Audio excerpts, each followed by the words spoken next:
untuk UTS statistik itu materinya dari materi yang pertama, distribusi frekuensi sampai angka indeks. Kalau di praktikum kan kalian dikasih materinya itu sampai analisis delete berkala, itu sebetulnya adalah materi setelah UTS. Itu kenapa kita kasihnya sekarang, karena biar sebelum lebaran praktikumnya udah selesai, sebenarnya kayak gitu. Nah, terus untuk UTS sendiri, sebetulnya aku bingung pengen ngajarnya gimana, karena gini, kan maksudnya kalian kan juga pasti udah pada belajar, mau kalian aku review dari awal dulu atau kalian mau langsung nanya yang nggak ngertinya di mana atau gimana gitu. Kalau dari kalian sendiri, atau mau aku review dulu aja dari awal? Review aja Kak dari awal. Dari awal aja Kak. Oke, kalau dari awal paling ya berarti dari distribusi frekuensi ya. Paling di sini aku bahannya juga nggak terlalu banyak, sama mau nyampein juga kalau misalnya kalian kan jadi sistem ntar UTS-nya tuh setahu aku UTS itu kalian bakalan dikasih soalnya tuh sesuai sama dosennya, jadi kemungkinan bukan tim dosen tuh, jadi kemungkinan soalnya tuh beda-beda tiap dosen, jadi ntar ditanyain juga ke dosennya. Ini selain praktikan saya yang kelasnya sama Bu Lia, ada kelas siapa lagi di sini? Di sini ada yang kelasnya Pak Wacir nggak? Atau kelasnya Pak Sumanang? Ada nggak? Aku Pak Wacir. Oh, ada yang kelasnya Pak Wacir? Ada. Oke, kelasnya Pak Wacir agak ribet ya. Ya udah, ntar nggak apa-apa. Oke, kalau gitu langsung aja kita mulai ya. Bentar, ini caranya gimana?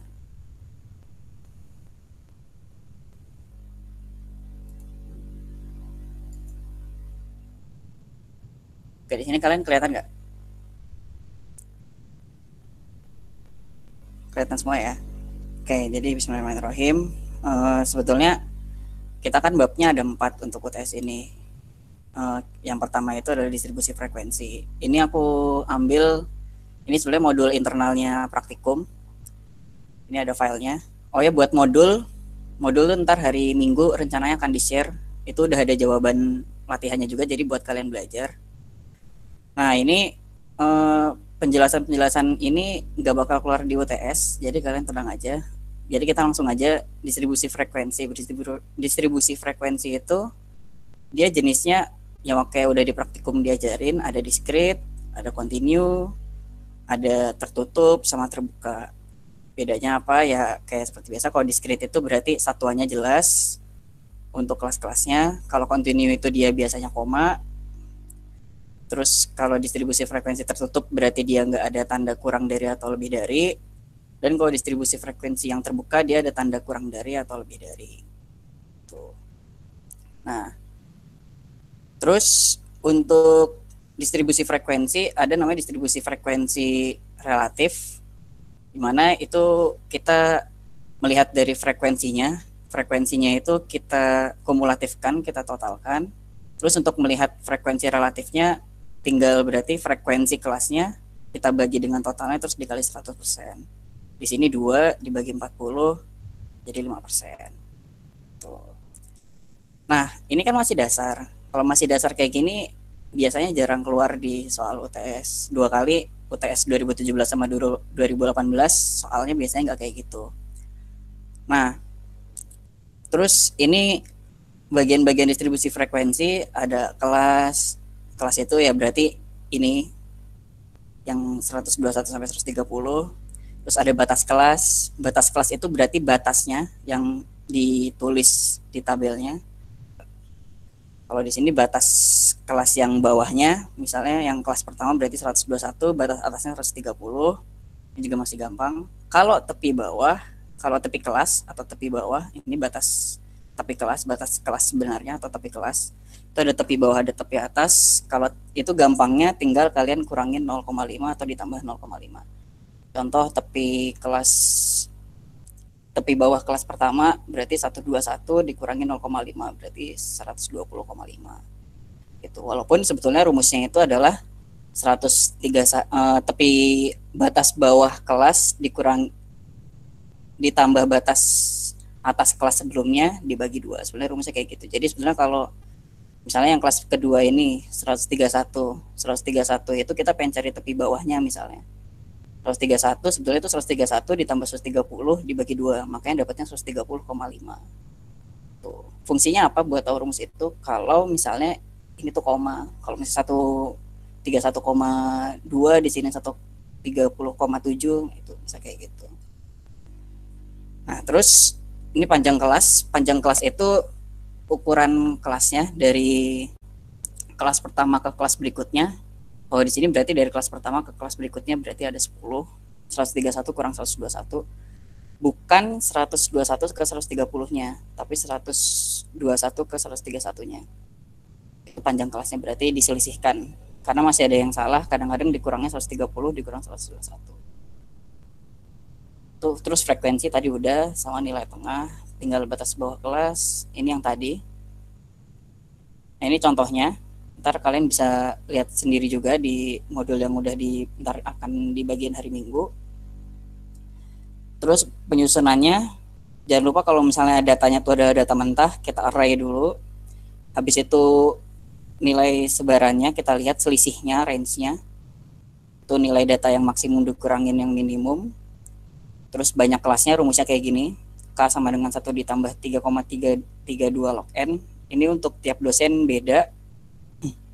Jadi diperhatiin aja dosennya pakai cara yang mana. Tuh.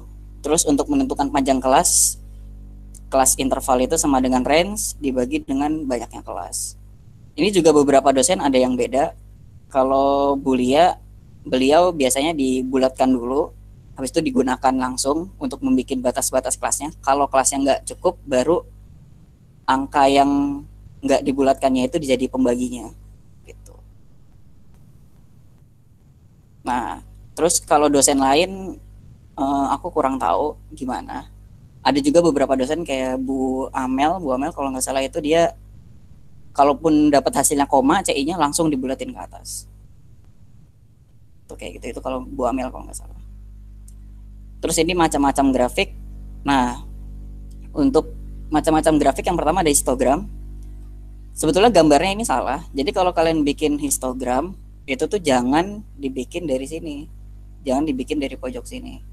Karena ini kan 0 kan, berarti bukan 50,5. Jadi sebenarnya ini harusnya dihapus. Ini dihapus. Kalian mulainya tuh dari sini, dari 55,5. Jadi ini harusnya 50,5 terus ke atas. Nyesuaiin sama frekuensinya. Dan jangan lupa dikasih yang semacam detak jantung itu. Terus poligon itu tinggal kalian tarik garis aja ke titik tengahnya. Dan jangan lupa yang ditulis di bawah ini itu adalah tepi bawah kelasnya, tepi bawah masing-masing kelas. Terus ada namanya kurva Ogif. Kurva Ogif itu dari frekuensi kumulatifnya. Ntar kita lihat contohnya. Sama kurva frekuensi. Nah, kurva frekuensi itu adalah penghalusan dari kurva yang poligon tadi. Kalau poligon itu, jadi kalau gambar poligon itu, kalian gambarnya patah-patah garisnya. Tapi begitu gambar yang kurva frekuensi, kalau diminta, itu berarti dibikin yang halus aja, dikira-kira aja. Tuh. Tapi beberapa, kalau nggak salah UTS yang tahun kemarin udah nggak keluar soal yang kayak gitu. Tapi nggak apa. Terus ini rumus-rumusnya, ntar bisa dibaca di modul. Nah, ini contoh soalnya. Di sini ada contoh soalnya yang kayak udah di praktikum dijelasin. Itu ada data mentah kayak gini. Yang pertama itu yang pasti kita bakalan mengurutkan. Kita urutkan, kemudian kita cari range-nya. Udah range-nya itu didapat dari data maksimum dikurang data minimum, terus ntar ketemu jumlah kelasnya. Nah, tadi yang saya bilang, kalau misalnya jumlah kelasnya itu beberapa dosen ada yang beda. Kalau misalnya Bulia, contoh kayak tadi itu dibulatkan dulu, baru ntar dimasukkan ke perhitungan CI-nya. Gitu. Tapi kalau misalnya ternyata nanti tidak sesuai sama jumlah kelasnya, baru pakai angka yang komanya dulu. Jadi ini angka komanya langsung dimasukin semua di pembaginya ini, terus ntar didapat hasil interval kelasnya berapa. Kalau di praktikum yang biasa kita pegang itu adalah komanya berapapun kita bulatkan ke atas. Makanya di sini K-nya jadi 8, 44 dibagi 8 dapatnya 5,5 dan kita bulatkan ke atas. Nah, tapi itu balik lagi ke dosen masing-masing. Nah, nanti ketemu bentuknya kayak gini. Terus jangan lupa kalau misalnya ntar lagi UTS disuruh ada soal bikin distribusi frekuensi, jangan lupa dibikin judulnya sama dibikin sumbernya. Berarti ntar sumbernya tulis aja sumbernya UTS statistik 2020, soal UTS kayak gitu. Itu boleh kayak gitu. Nah, ini batas kelasnya. Batas kelas kan berarti ini. Kalau topik kelas itu tinggal dikurang 0,5, nilai tengahnya tinggal kalian tambah yang batas bawah sama batas atas dibagi 2. Nah, untuk frekuensi kumulatif yang berguna ntar untuk membuat kurva OGIF, itu tuh cara mencarinya adalah kayak dilihat di sini. Contoh frekuensi kumulatif positif. Jadi kita tuh pengen tahu data yang lebih besar dari kelas pertama itu tuh ada berapa. Jadi cara bacanya itu kayak gitu. Kan di sini kita tahu kelas pertama itu 53,58 sampai 58. Nah, kita ambil tepi bawahnya. Tepi bawah kelas pertama kan berarti 52,5. Nah, kita pengen tahu data yang lebih besar dari 52,5 tuh ada berapa data sih? Nah, dilihat dari maksudnya yang kurang dari 52,5 itu ada berapa? Kan berarti 0, nggak ada datanya. Kalau nggak ada datanya berarti 0. Nah, kemudian kita lihat data yang kurang dari kelas kedua. Kelas kedua itu kan 59. Tepi bawahnya 58,5. Berarti data yang kurang dari 58,5 itu ada berapa frekuensinya? Di sini kita lihat berarti kelas pertama kan 2 kayak gitu. Itu seterusnya ditambah-tambahin sampai ntar totalnya harus sesuai sama frekuensi kumulatifnya. Frekuensi kumulatif negatif itu kebalikannya. Kan tadi tepi bawahnya yang kelas pertama 52,5. Berapa sih data yang lebih besar dari 52,5? Berarti semua data masuk kan, semua frekuensinya jumlah datanya. Itu ada 80. Nah, ntar yang kelas kedua, berapa sih yang lebih besar dari 58,5? Berarti kan yang kelas pertama nggak ikut. Kelas pertama itu ada 2. Berarti 80 kurang 2, 78. Kayak gitu seterusnya. Nah, sampai sini nggak ada yang bingung kan kalau yang bikin distribusi ini? Atau ada pertanyaan dulu sampai sini?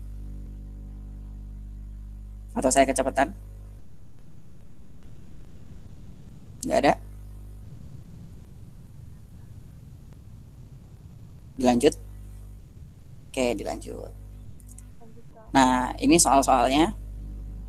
Ini ntar bakalan ada jawabannya. Nah, di sini saya pengen ngeliatin contoh soal UTS tahun 2017. Kelihatan nggak sih?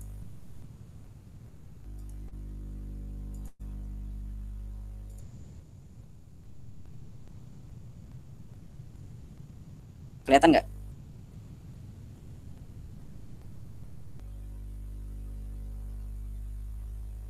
Kelihatan nggak sekarang? Belum, Kak. Sekarang udah kelihatan? Screen-nya saya udah kelihatan belum ini ke Ini udah kelihatan. Udah kelihatan? Oke. Nah, ini ada contoh soal UTS tahun 2017. Kalau kalian punya soal UTS yang tahun sebelumnya juga lebih bagus. Nah, di sini kita lihat. Jadi soal UTS itu biasanya antara 3 sampai 4 soal. Nah, di soal ini kadang-kadang distribusi frekuensi itu justru nggak ada di soal UTS-nya. Dengan catatan ini soal yang dulu ya, soal tim dosen. Nggak tahu kalau soal yang dosen-dosen lain gimana.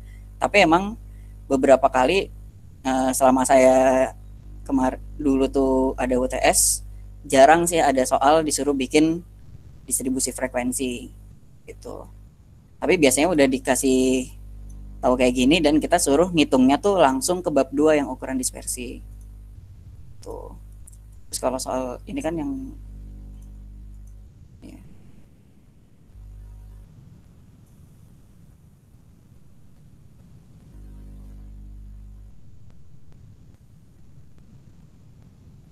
Nah, sampai kayak itu.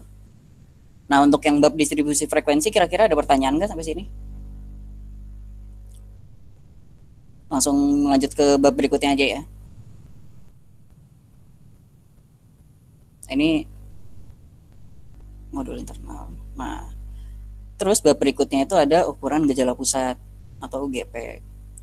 Nah, di ukuran gejala pusat ini yang kita tahu tuh kita belajar pengen tahu gimana sih membandingin atau ngebaca si distribusi frekuensinya itu. Kan kita udah bikin distribusi frekuensinya. Nah, sekarang kita pengen bikin kira-kira cara bacanya itu gimana, interpretasinya itu gimana. Nah, ada dibagi dua kan, ada mayor min, ada minor min. Nah, kalau mayor min itu ada pertama rata-rata hitung. Ada yang datanya ungroup data, ada yang group data. Nah, ini kalau rata-rata kan gampangnya udah berarti tinggal kalau yang grup ungroup data tinggal jumlah total datanya kita bagi sama jumlah datanya ada berapa. Sama populasi sama sampel. Cuma beda di lambangnya aja. Nah, untuk data yang berkelompok rumusnya sama juga, cuma beda di lambangnya juga. Misalnya di sini kalau populasi kan dia pakai mu, kalau sampel di sini pakai X bar. Kalau cara panjang berarti kita tinggal ngejumlahin frekuensinya dikali sama nilai tengahnya. Kan tadi kan misalnya udah dapat tabel distribusi frekuensinya. Nah, itu berarti tinggal kalian cari nilai tengahnya per kelas, terus kalian kali dengan frekuensinya, terus dibagi sama N-nya atau jumlah datanya. N itu jumlah datanya berarti jumlah frekuensinya, bukan jumlah kelasnya. Itu untuk cara panjang. Nah, kalau cara pendek, kalian berarti harus nge-coding dulu. Untuk nge-codingnya, ntar dilihat di contohnya, ini rumusnya. X0 itu berarti nilai data yang codingannya, ditambah ini frekuensinya dikali codingnya, dibagi jumlah datanya dikali kelas intervalnya. Sama cara ini yang cara pendek. Nah, kalau lagi UTS, kalian lihat konteks soalnya. Kalau ditanyanya tuh nggak dijelasin pakai cara apa, berarti kalian bebas pakai cara yang mana aja. Tapi kalau misalnya ternyata disuruh harus di state di soal pakai cara panjang atau cara pendek, berarti kerjain sesuai sama yang disuruh di soal. Gitu, dan jangan lupa untuk ngasih kesimpulan. Kalau di sini ada yang kelasnya Budini Indrawati. Budini itu suka yang mahasiswanya itu ngerjainnya itu ngasih kesimpulannya itu yang jelas. Jadi Budini itu selalu bilang kalau bikin kesimpulan itu anggap orang yang meriksa hasil kerja kalian itu tuh nggak ngerti sama sekali sama statistik. Jadi dibikin sejelas mungkin. Nah, terus kemudian ada rata-rata tertimbang. Rata-rata tertimbang itu berarti contoh paling sederhananya itu ada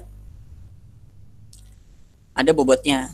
Contoh sederhananya itu paling IPK. Kan kalau IPK kan kalau misalnya dapat A itu bobotnya 4. Kalau dapat B itu 3, kalau C itu 2, nah kayak gitu.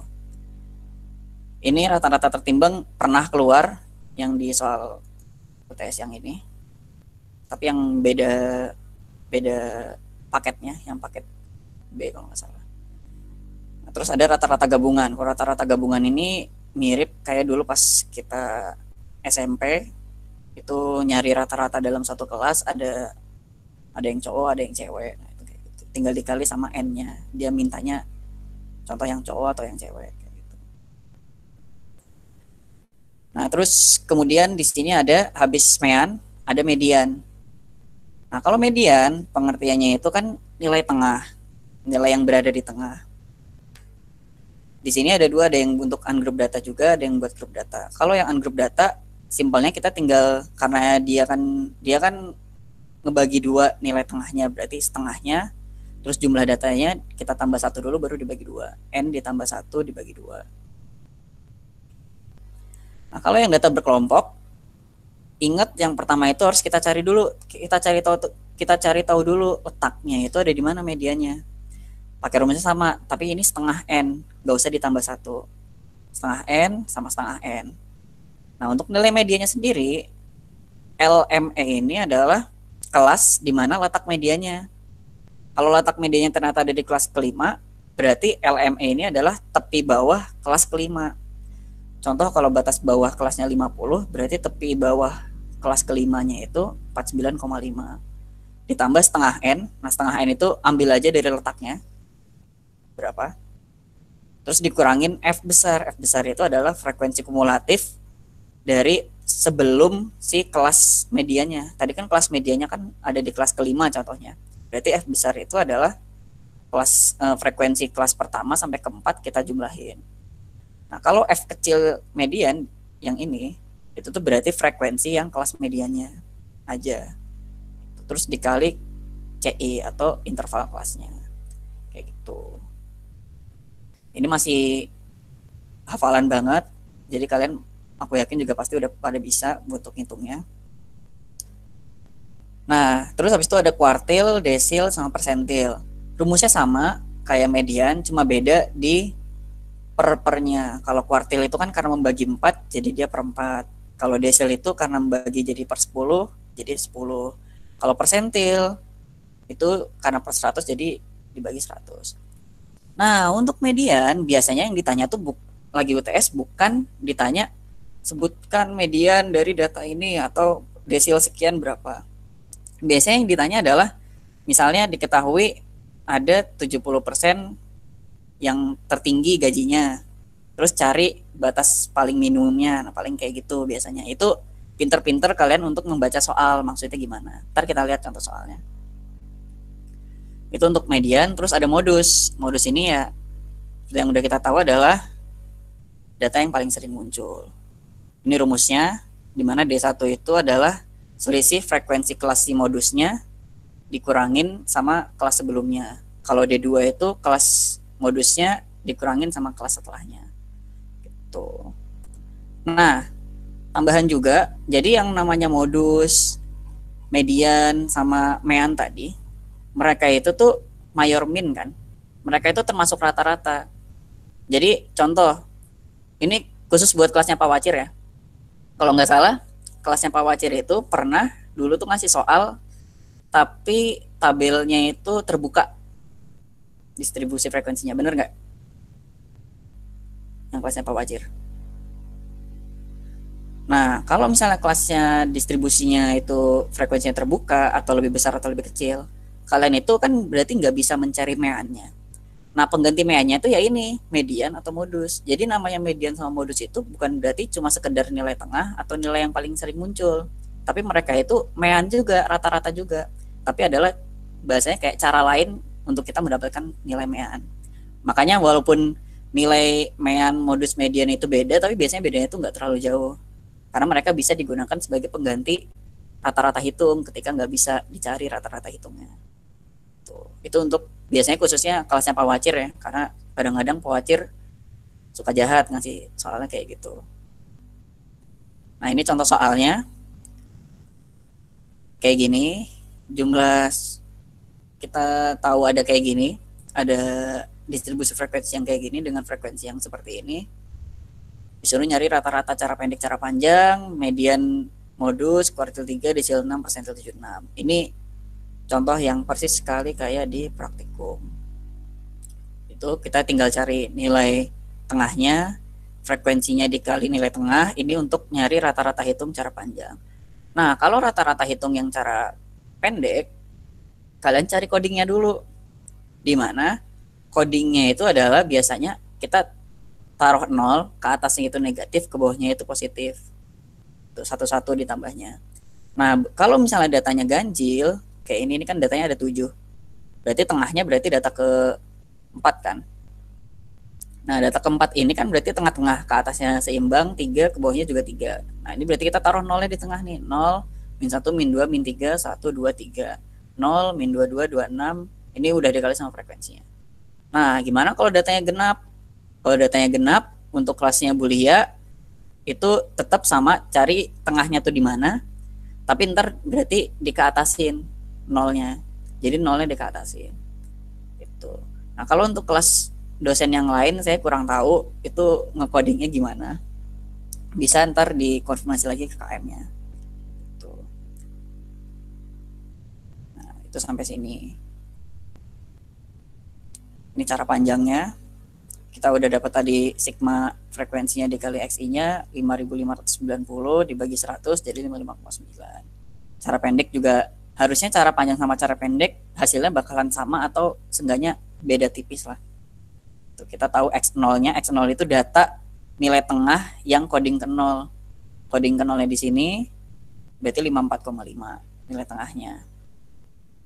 54,5 ditambah frekuensi dikali codingnya ditotalin, 14 dibagi N-nya 100 dikali kelas intervalnya, 45,9. Nah, kemudian nyari median sama modus.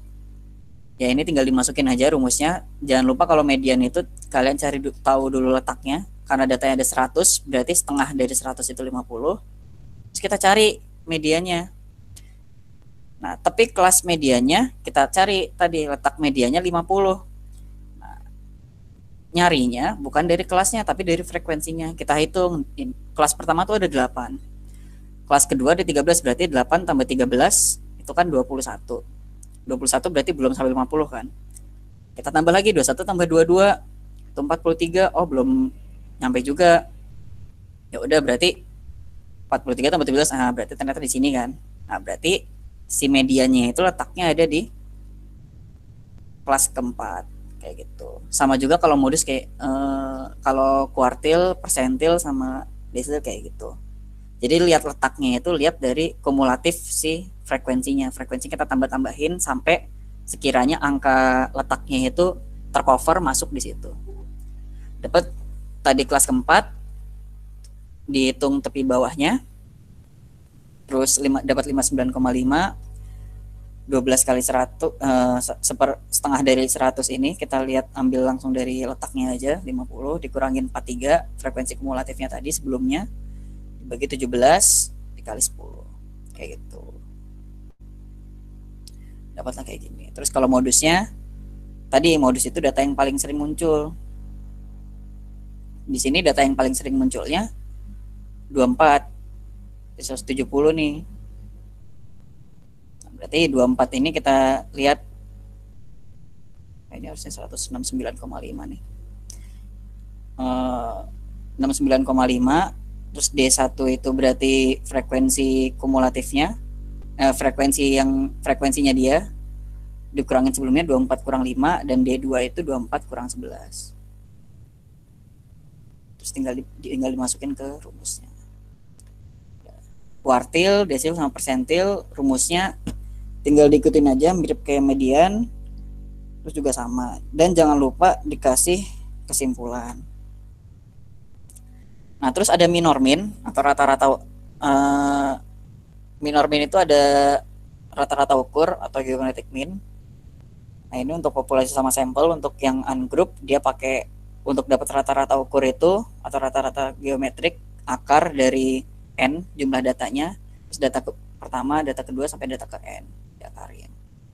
Nah, untuk sampel juga sama, dia kayak gini rumusnya. Terus kalau untuk data berkelompok, ini hafalan banget sih.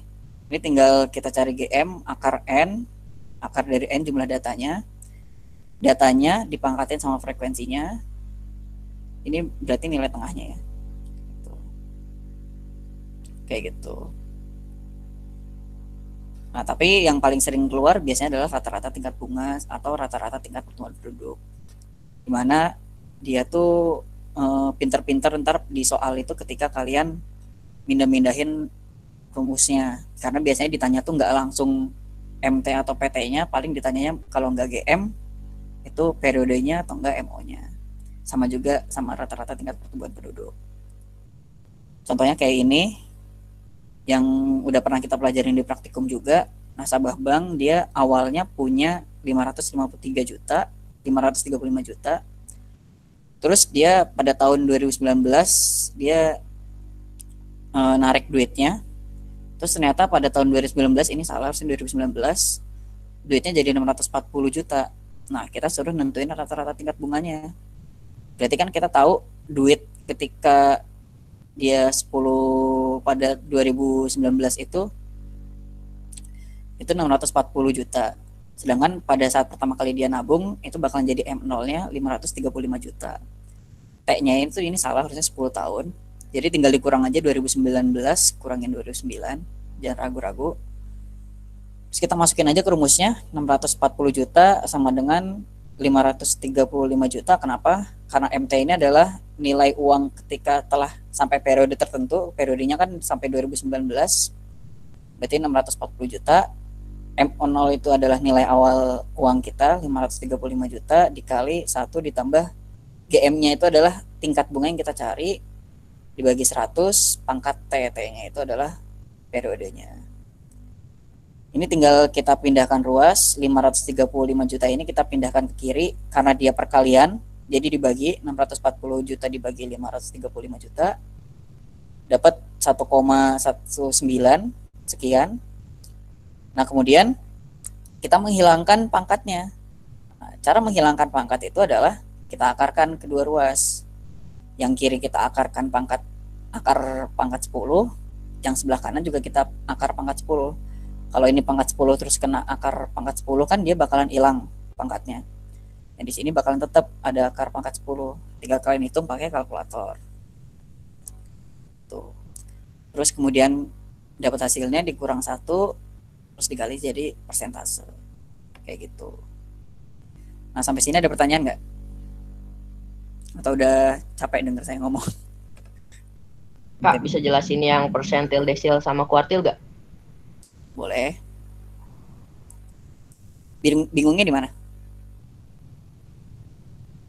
Gak apa-apa, pengen dibahas aja. Oke. Dari sini aja deh. Contoh soal. Ditanya kuartil 3, desil 6, sama persentil 76. Nah, kalau kuartil 3, tadi saya bilang, proses kuartil, desil, persentil itu pengerjaannya tuh sama kayak median.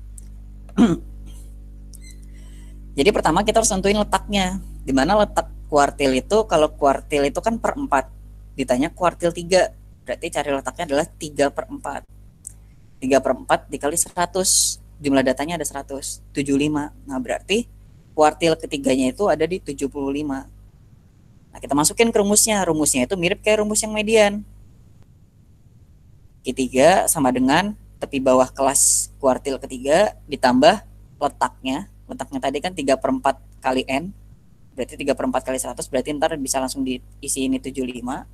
Dikurang F besar. Tadi saya bilang F besar itu frekuensi kumulatif sebelum kelasnya. Sebelum kelas yang ditanyanya. Di sini kuartil ketiga berarti frekuensi kumulatif sebelum kelas kuartil ketiga.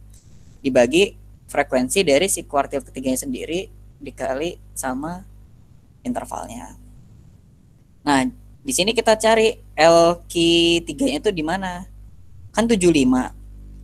Kalau 75 berarti kita lihat tadi di sini frekuensinya. Kita tambah-tambahin frekuensinya sampai dia mencapai si 75 tersebut. Nah, 8 tambah 13 tadi 21. 21 tambah 22 43. 43 tambah 17 60. 60 tambah 5 65. 65 tambah 24. Nah, 65 tambah 24 itu kan udah lebih dari 70. Berarti 70 tuh ada di kelas ke berapa nih? Ke 23. Ada di kelas ke-6. Nah, ini 70. Nah, kelas ke-6 itu tadi satunya salah ya. Ini harusnya nggak ada satunya semua nih. Harusnya nggak ada satunya. Nah, tadi kan batas bawah yang kelas ke-6 itu 70. Nah, kita kurangin sama 0,5 karena diminta tepi bawahnya. Tepi bawah kelas kuartil, tadi batas bawahnya 70, kita kurangin 0,5 jadi 69,5. Ditambah 3/4 kali 100 atau letaknya. Langsung aja tulis letaknya. 75 berarti. Berarti ntar sini 75 dikurangin sama 65 dibagi 65 dari mana? 65 dari frekuensi kumulatif sebelumnya tadi yang udah kita hitung. Sebelum kelas ke-6 ada 65. 65 dibagi frekuensi kuartilnya. Kuartil ketiga tadi ada di kelas ke-6. Frekuensinya itu 24. Dibagi 24 dikali kelas intervalnya. Interval kelasnya dari ya tinggal hitung aja. Dari kelas pertama ke kelas kedua selisihnya berapa? Oh, 10. Berarti ternyata kelas intervalnya 10. 10. Ingat kerjain dulu yang perkalian. Baru ntar ditambah 69,5. Dapatlah 73,667. Sama yang desil juga sama. Di sini minta desil ke-6. Desilnya itu per 10. Berarti pertama kita cari letaknya 6/10 dikali 100. Berarti 60. 60 itu tadi berarti di kelas berapa? 60 itu ada di kelas ke segini atau segini. Ya, ntar kita lihat ya. Biar cepat. Nah, desil ke-6 ini sama rumusnya. Kita tinggal cari tepi bawah si desil ke-6-nya dengan lihat letaknya. Letaknya ada di 60. 60 itu berarti ada di sini. Ini 8 tambah 13 itu udah 22, 21 tambah 22 itu 43. 43 tambah 17 itu udah 60, berarti pas 60 ada di sini. Ada di kelas ke-4. 50 nih, tapi batas bawahnya. Berarti tepi bawah si kelas desil ke-6-nya itu adalah 49,5. Nah, ditambah letaknya. Tadi udah kita hitung 6/10 kali N. 60 dikurangin frekuensi kumulatifnya, frekuensi kumulatif sebelumnya. Nah, tadi kelas ke-4 si desil ke-6 itu. Karena dia kelas ke-4 berarti frekuensi kumulatif sebelumnya. Berarti kelas ketiga, kelas kedua sama kelas pertama. Ini kita tambahin semua, dapat tadi 43. Nah, berarti dikurang 43 dibagi 17 frekuensi si desil ke-6-nya dikali 10. Hasilnya 59,5. Sama juga kalau persentil berarti per 100. Di sini ditanya persentil 76. Letaknya P76. Berarti 76 per 100 kali 100 berarti 76. Nah, kita cari 76 itu masuknya di mana? Ternyata 76 itu udah masuk di kelas yang ke-6. Ini kalau kita tambahin terus sampai kelas ke-6, ternyata 76 itu udah masuk di sini. Berarti di kelas ke-6 itu 70, tapi bawahnya 69,5 ditambah letaknya tadi 76 dikurangin frekuensi kumulatif sebelumnya berarti 65 dibagi frekuensi si letak persentil 76-nya ada 24 dikali 10 dapatlah 74,083 gitu. Kecepatan nggak atau ada yang nggak ngerti? Kalau ada yang nggak ngerti langsung tanya aja ya. Oke, sampai situ ada paham? Perlu diulang lagi nggak? Paham, Kak. Lanjut ya. Nah, untuk soal-soalnya, ntar lihat soal UTS aja ya. Ntar lihat contoh soal UTS ini. Nah, terus bab berikutnya ada ukuran dispersi atau ukuran penyebaran. Nah, di sini tuh kita pengen tahu data yang tadi udah kita cari rata-ratanya, medianya, modusnya, dan kawan-kawannya itu, dia tuh penyebaran datanya itu gimana. Nah, pilihannya dua kalau di ukuran dispersi ini. Ada yang bersifat homogen atau heterogen. Maksudnya apa? Homogen itu berarti datanya itu adalah data yang dia itu tuh tidak terlalu menyebar. Atau kalau misalnya kita apa ya? Maksudnya datanya tuh tidak terlalu menyimpang. Contoh kayak tadi, misalnya dari 0, 1, 2, 3, 10, 24 kayak gitu-gitu kan datanya, maksudnya datanya tuh tidak terlalu jomplang. Contoh misalnya ada data 1 terus tiba-tiba 100, itu kan terlalu menjomplang. Nah, itu berarti heterogen, datanya terlalu menyebar, terlalu besar range-nya. Nah, ini sebetulnya materi lebih jelasnya udah ada di YouTube. Jadi kalian kalau kurang jelas bisa nonton lagi materinya di YouTube-nya STA. Jangan lupa subscribe ya. Nah, terus jenis-jenisnya dispersi itu ada dua, ada dispersi absolut sama yang relatif. Yang satu lagi relatif, benar. Nah, kalau yang absolut dia itu membandingkan ukuran dispersi satu dengan yang satunya lagi. Maksudnya gimana? Contoh, kalau dispersi absolut itu biasanya tuh kita pengen cuma bandingin kira-kira si data ini tuh dia tuh gimana sih penyebarannya, tapi di dalam suatu populasi itu yang berbeda. Nah, kalau dispersi yang relatif biasanya tuh untuk dua distribusi yang berbeda gitu. Nah, untuk ini misal kalau distribusi absolut atau yang pertama tuh ada range. Ini sama, range itu kayak yang di bab 1 tadi, tinggal data yang paling besar dikurang data yang paling kecil. Tenang, nggak bakal keluar di UTS kayaknya kalau yang ini mah. Biasanya yang keluar adalah ini, interkuartil, simpangan kuartil atau simpangan rata-rata. Nah, di sini ada namanya interkuartil range. Rentang antara si kuartilnya. Kan tadi kita udah ngitung kuartil 1, kuartil 2, kuartil 3 biasanya yang dihitung kan itu. Nah, kita tuh pengen tahu kuartil yang tertingginya kan berarti kuartil 3 dikurangin sama kuartil terendahnya, kuartil 1. Makanya kenapa dibilang selisih kuartil antara kuartil atas sama kuartil bawah. Jadi kalau misalnya ntar ada kata-kata kuartil atas itu maksudnya kuartil 3, kalau kuartil bawah itu kuartil 1. Jadi tinggal Q3 kurang Q1. Nah, simpangan kuartil. Kalau QD itu tuh tadi si IQR ini atau rentang antar kuartil ini tinggal dibagi 2, setengahnya. Kalau simpangan rata-rata, jadi tuh bahasanya adalah kita pengen tahu nih si data itu tuh dia tuh penyimpangannya tuh berapa terhadap rata-ratanya per data. Nah, di sini rumusnya itu kalau yang data yang tidak berkelompok itu sebenarnya hampir sama, cuma bedanya adalah dia kalau yang data berkelompok itu dikali frekuensi. Terus X-nya ini pakai X yang nilai tengah. Jadi tetap bentuk rumusnya itu atau fungsi rumusnya itu sama. Jadi sigma dari datanya dikurang sama rata-ratanya. Mu ini kan rata-rata, atau kalau itu buat untuk populasi, kalau sampel itu itu X bar. Contoh, kita ada data 2, 3, 4, 5, 6, rata-ratanya 1,5, berarti 2 dikurang 1,5, 3 kurang 1,5, 1 kita kurangin, kita mutlakan biar tidak negatif. Itu ntar habis itu ditotalin, dijumlahin semua, dibagi sama jumlah datanya ada berapa. Itu untuk yang data tidak berkelompok. Kalau yang berkelompok, nah nanti tinggal dikali sama frekuensinya dulu. Berarti contoh kayak tadi, contohnya di sini ada nggak ya? Oh, di sini. Nah, contoh kayak ini. Di sini kan kita pengen tahu yang X-nya dikurang X barnya. Nah, ini kan berarti tinggal kita cari nilai tengahnya, 34,5 dikurang sama X barnya. Di sini X barnya kita udah nyari dapat berapa nih?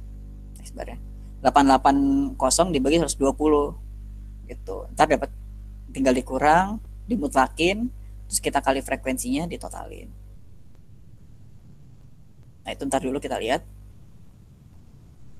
Nah, itu untuk simpangan rata-rata. Nah, terus yang paling sering dipakai adalah standar deviasi.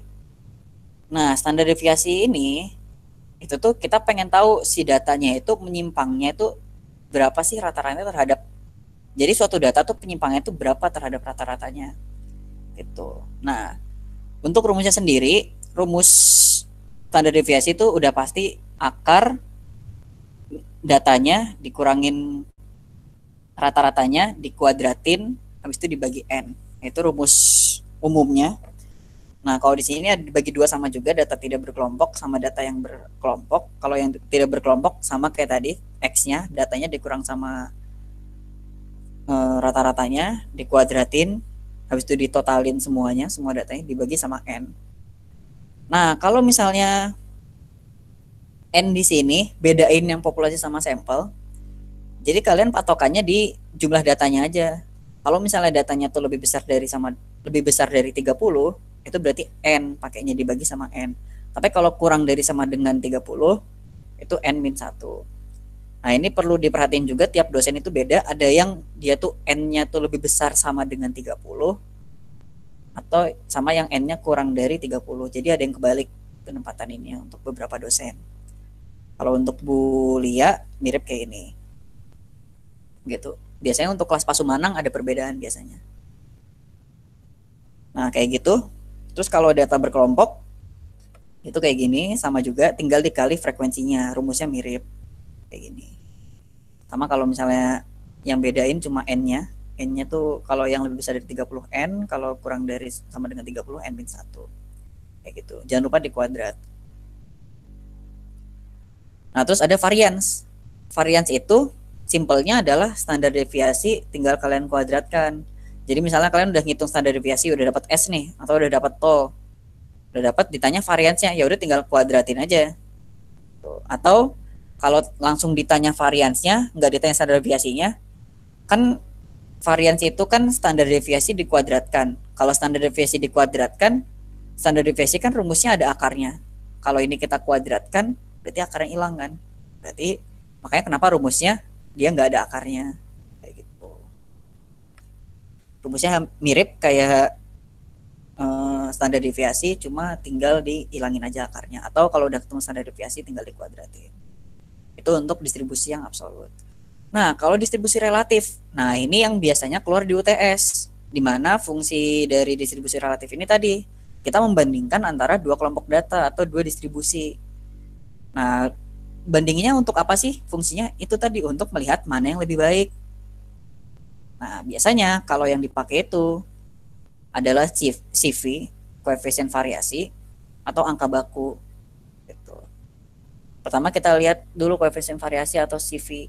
Nah, CV ini simpelnya adalah dia ngebagi antara standar deviasi dengan rata-ratanya, terus dikali 100%. Nah, untuk CV ini adalah bukan yang kita milihnya yang terbaik adalah yang positif terkecil. Karena kan gini, CV itu kita pengen lihat kira-kira si datanya itu tuh menyebarnya tuh semerata apa sih. Nah, kalau misalnya nilainya tuh semakin positif dan semakin kecil, misalnya sampai 0,00001, itu kan berarti kecil banget dan positif kan. Itu artinya tuh si datanya itu tuh dia menyebarnya tuh sangat kecil. Artinya apa ya, sangat dapat dipercaya datanya. Berarti itu bisa lebih diterima. Tuh. Nah, sedangkan kalau misalnya CV-nya semakin besar, artinya dia kalau di keuangan artinya semakin berisiko karena datanya range-nya semakin besar. Dia kalau lagi ujian ketemu soal diketahui simpangan diketahui rata-rata, diketahui simpangan baku, terus suruh milih mana yang lebih baik, udah pakai CV. Nah, terus ada koefisien CVK atau koefisien variasi kuartil. Ini rumusnya ada dua, ada QD per median. QD ini yang tadi udah kita jelasin di atas, dibagi mediannya. Atau Q3 kurang Q1 dibagi Q3 ditambah Q1. Tapi ini jarang dipakai sebagai perbandingan. Yang paling sering dipakai adalah CV. Nah, kemudian ada angka baku. Angka baku ini atau standar score. Angka baku ini dia tuh rumusnya tuh untuk mencari nilai Z bahasanya. Jadi Z ini adalah standar skornya. Si Z ini didapat dari suatu data dibagi dikurang rata-ratanya dibagi standar deviasinya. Nah, di sini kalau misalnya angka baku kita melihat adalah yang paling tinggi. Nilainya yang paling besar. Semakin besar nilai angka baku, maka datanya semakin baik. Nanti pas lihat soal UTS, kalian bakalan ngerti mana bedanya CV sama angka baku. Nah, terus lanjut, ada ukuran kemencengan. Nah, kalau di UTS biasanya ketika untuk kelasnya Bulia pernah dapat kuis, kalau nggak salah suruh nyari kemiringan sama interpretasi mean, median sama modus. Nah, kalau misalnya ditanya interpretasi mean, median sama modus terus ditanya kemiringan, berarti kalian bakalan ngejawab pakai skewness atau kemencengan. Yang seperti yang udah kita ajarin di praktikum lewat video YouTube. Nah, itu ada 3 jenis, ada simetris, menceng ke kanan sama menceng ke kiri. Nah, kalau misalnya ntar hasil uji skewness kalian itu tuh negatif, berarti menceng ke kiri. Ngeliat ke kiri gimana, gambarnya gimana. Jangan lupa harus digambar ya grafiknya. Ngeliat dari ekornya. Kalau ekornya tuh di kiri berarti negatif. Kalau negatif berarti ekornya di kiri. Kalau positif ekornya di kanan. Sama ini kan jadi kelihatan ternyata modusnya lebih besar dibanding mediannya dibanding meannya. Modusnya lebih kecil dibanding meannya dibanding mediannya dibanding meannya. Itu maksudnya interpretasi dari mean, median, modus dan kemiringan. Tuh kalau di UTS ntar ada soal kayak gitu. Nah, ini rumusnya. Yang paling sering dipakai yang Pearson. Terus boleh pakai yang ini, boleh yang pakai median 3 dikali rata-rata dikurang median dibagi standar deviasi boleh. Atau X bar dikurangin modus juga boleh. Nah, ntar ketemu hasilnya.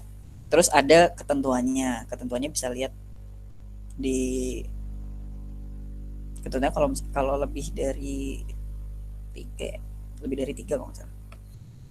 Itu. Nah, terus ada rumus Bowley. Rumus Bowley ini jarang dipakai. Tapi kalau ditanya tulis aja, kerjain aja pakai rumusnya ini. Q3 kurang 2 Q2 ditambah Q1 per Q3 dikurangin Q1. Terus rumus matematis. Kalau rumus matematis ini jarang banget juga dipakai. Paling sering pasti pakai Pearson. Terus kalau nggak disuruh udah pakai Pearson aja, nggak usah mempersulit diri.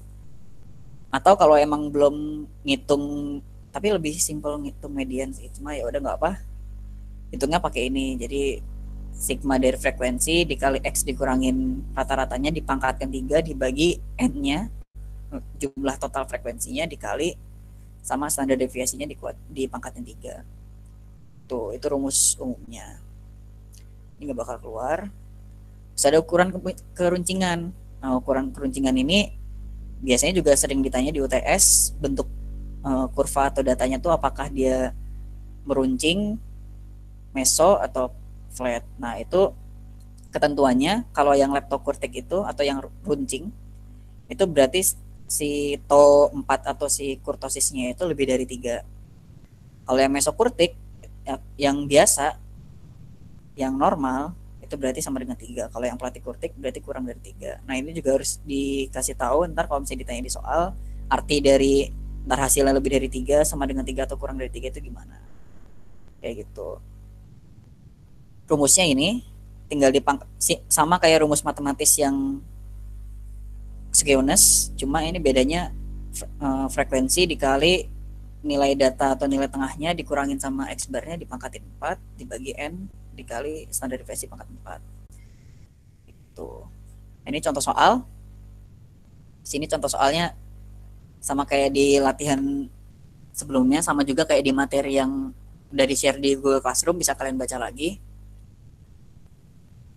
Ya, pengerjaannya sangat panjang. Perlu dijelasin atau mau langsung lanjut ke angka indeks? Punten ini mah. Lanjut angka indeks saja, Kak. Lanjut angka indeks saja ya. Oke, ini bisa kalian lihat di Google Classroom materi contoh soalnya. Terus mau ingetin lagi, hari Minggu bakalan di-share soal modul, udah ada soalnya sama udah ada jawabannya. Tuh. Oke, habis kita jelasin angka indeks sedikit, kita masuk ke soal UTS. Nah, angka indeks itu apa sih? Angka indeks itu intinya adalah pembanding. Jadi itu kita pengen bandingin antara waktu sekarang sama waktu yang sebelumnya. Intinya mah itu angka indeks. Nah, di angka indeks ada 2. Ada tahun dasar sama tahun tertentu ya tadi. Misalnya tahun tertentunya adalah tahun kita sekarang, tahun dasar adalah 3 tahun ke belakang. Berarti kita pengen bandingin harga atau sesuatu di tahun yang sekarang dengan 3 tahun sebelumnya. Gitu. Nah, jenis-jenis angka indeksnya itu ada angka indeks harga, kuantitas, sama nilai. Kalau nilai itu dia P dikali Q, harga dikali kuantitas. Nah, jenis-jenisnya ada angka indeks yang tidak tertimbang. Kalau tidak tertimbang, intinya adalah poinnya dia tidak dikali sama kuantitinya biasanya. Tidak ada penimbangnya, di mana penimbangnya itu biasanya kuantiti. Nah, di sini ada beberapa metode. Ada metode agregatif sederhana. Simpelnya adalah kalau metode yang agregatif sederhana, berarti kita tinggal ngebagi si harga tahun tertentunya itu dengan harga tahun dasar dikali 100. Simpel, tinggal dibagi sama dikali 100 aja. Terus kalau yang metode rata-rata relatif itu kita cari dulu semua indeksnya. Kan biasanya kan tahunnya misalnya ada 5 tahun. Berarti kita cari 5 indeksnya itu. Terus kita rata-ratakan, kita totalin, baru kita bagi sama K-nya atau jumlah barangnya ada berapa di situ. Kayak gitu. Itu untuk yang metode rata-rata relatif. Nah, kalau yang tertimbang biasanya dia sudah memiliki penimbangnya atau ada bobotnya, di mana biasanya bobotnya itu adalah kuantitas. Maka di sini ada Q. Nah, untuk rumusnya sendiri kalau Les Payers itu dia tuh intinya adalah menjadikan tahun dasar sebagai penimbang. Maksudnya apa? Kan tadi kita kalau lihat rumus angka indeks rumus angka indeks kan pasti PN dibagi P0 kan. Nah, untuk yang last payers itu karena dia menjadikan kuantitas tahun dasar sebagai penimbang, kan ini udah PN per P0.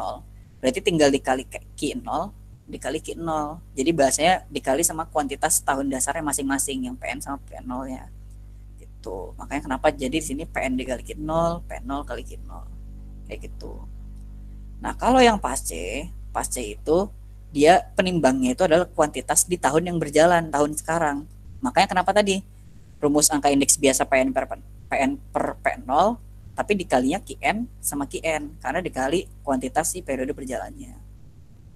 Nah, kalau Drobis dia tuh tinggal kita tambah yang last payers ditambah sama pas C dibagi 2.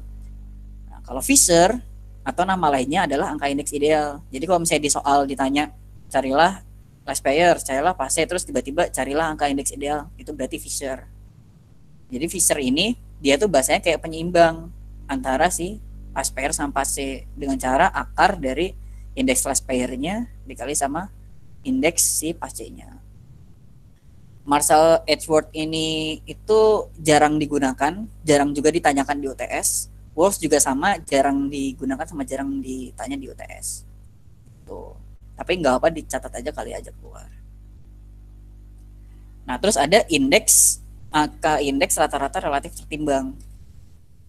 Nah, ini tuh penimbang, kalau ada dua, ada yang penimbangnya nilai barang pada waktu periode dasar, ada juga penimbangnya nilai barang pada waktu periode berjalan.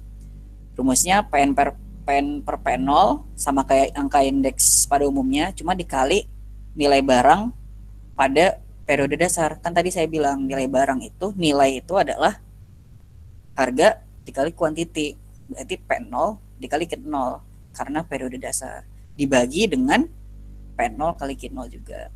Nah, kalau untuk yang waktu atau periode yang berjalan, berarti indeksnya PN per P0, indeks yang biasa, dikali sama PN kali QN, value atau nilai barang pada waktu periode berjalan, dibagi PN kali QN. Tapi ini jarang keluar biasanya. Terus ada angka indeks berantai. Nah, kalau angka indeks berantai, kita tinggal membandingkan indeksnya itu dengan tahun sebelumnya. Jadi terus kita hitung seterusnya. Contohnya kayak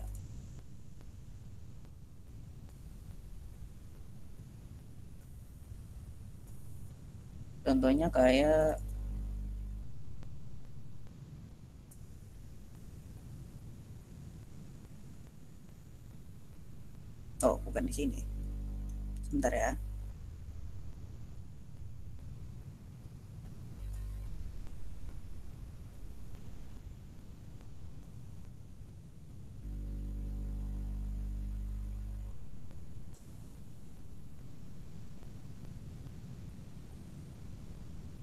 Kemarin ada.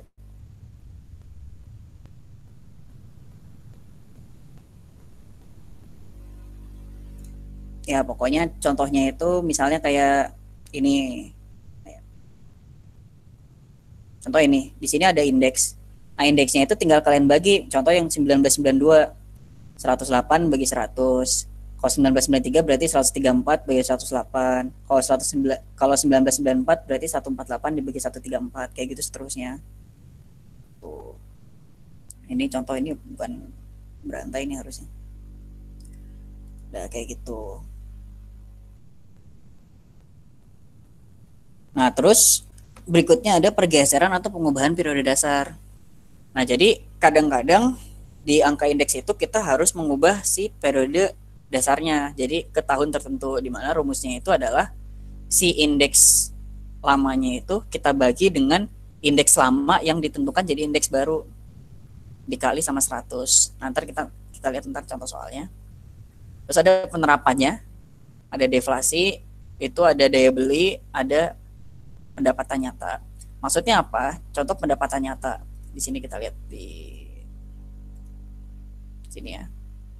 Ini tadi perubahan tahun dasar. Ini contohnya. Misalnya awalnya indeks harganya itu 1994 di ini kan 100. Indeks harga awalnya itu di periode 1994 itu sebagai tahun dasar 100. Nah, diminta jadikan si indeks barunya itu 1996 113,9. Nah, berarti indeks barunya adalah kita tinggal kita bagi aja si indeks baru, indeks lama yang dijadikan tahun dasar ini kita jadikan pembaginya.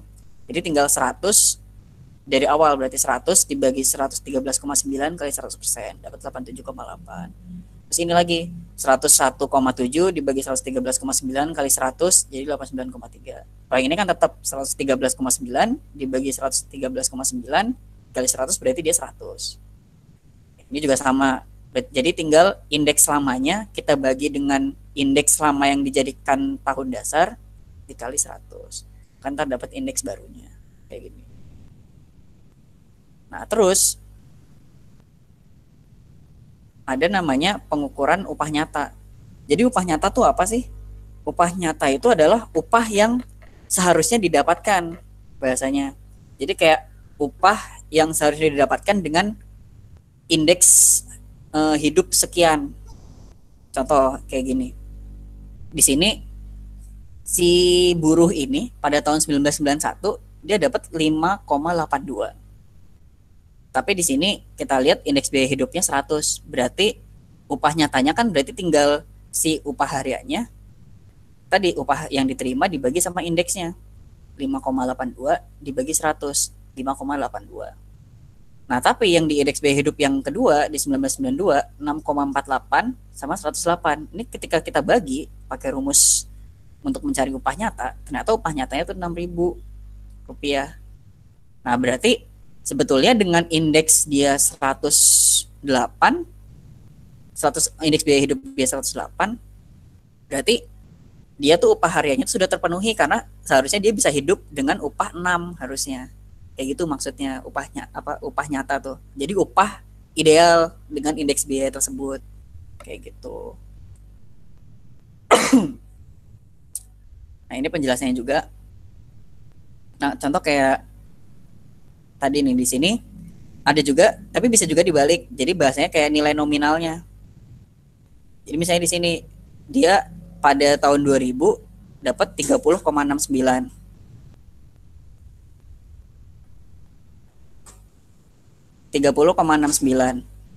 Indeks biaya hidupnya 1407.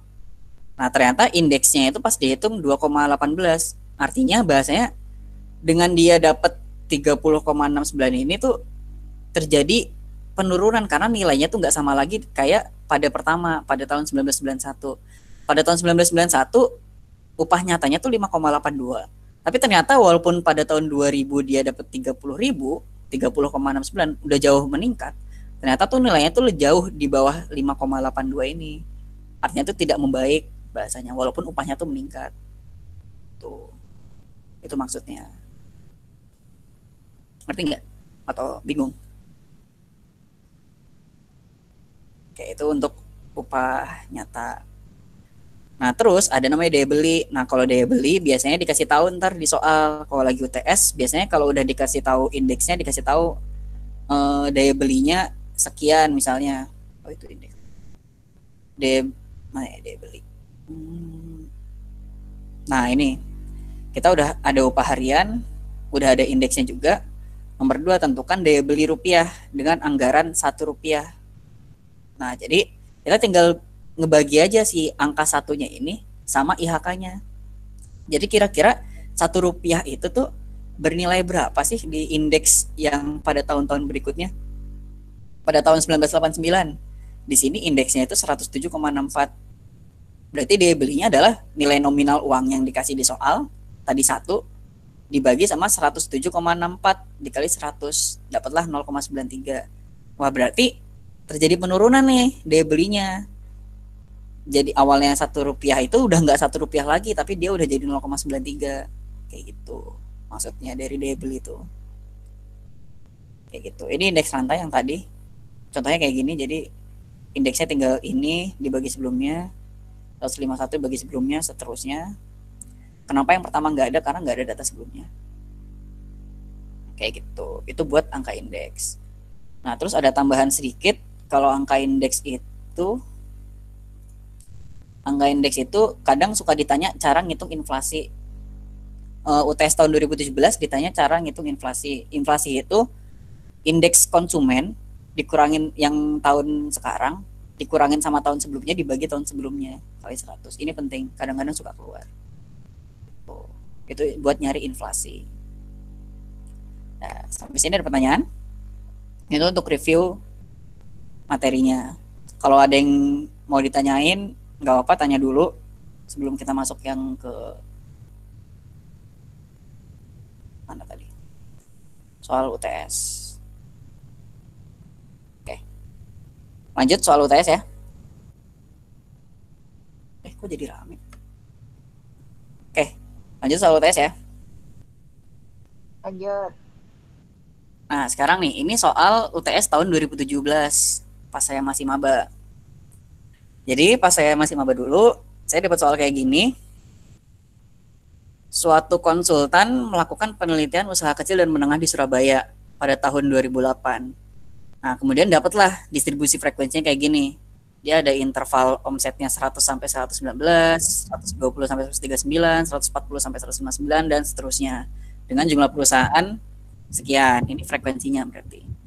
Nah, di sini langsung ditanya bagaimana sih hubungan antara rata-rata, median, dan modus dari data di atas. Lalu jelaskan jawaban Anda disertai bukti jenis kemiringannya.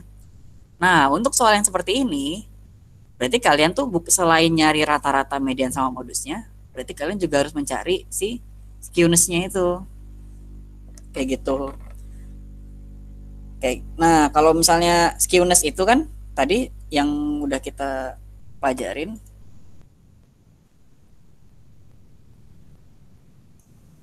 Untuk mencari skewness itu, dia diperlukan namanya rumus Pearson kan. Diperlukan seenggaknya kalau enggak median, cari modusnya sama standar deviasinya. Kayak gitu. Berarti kalian ntar berarti tinggal ntar bikin tabel di sebelahnya, berarti nilai tengahnya berapa, terus X barnya ntar dicari kan dapet rata-ratanya berapa, X nilai tengahnya dikurang sama nilai. Ini enaknya dikerjain sih, tapi kerjanya lewat apa ya? Ini saya omongin aja atau enaknya dikerjain nih? Dikerjain sih Kak enaknya. Ada yang tahu nggak cara kalau kayak bikin notes atau itu gimana? Di paint aja Kak. Di pen? Nggak, soalnya susah. Gini aja deh. Pakai Excel.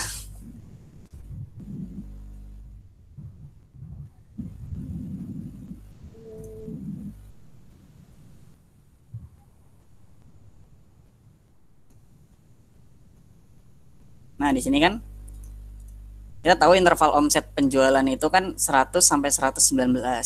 Jumlah perusahaannya 5. Berarti kita tahu di sini ada frekuensinya. Frekuensinya itu 5, 7, 9, 16, 10 sampai 3. Ini totalnya berarti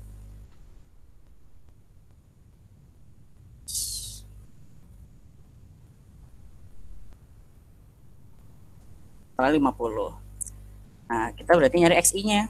XI-nya itu berarti tinggal 100 ditambah 119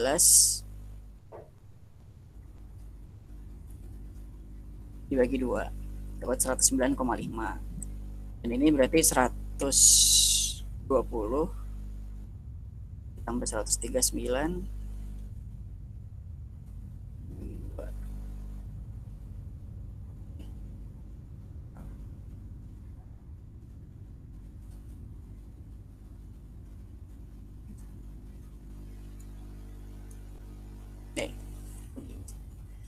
jadi 149,5 ini 109,5 ini 149,5 ini 100 ini 209,5 kayak gini berarti. Nah, terus berarti kita cari rata-ratanya. Kan kalau nyari rata-rata itu kan berarti tinggal FI dikali XI kan. Kita kali aja. F frekuensinya dikali XI-nya. Pas gini. Terus kita sum.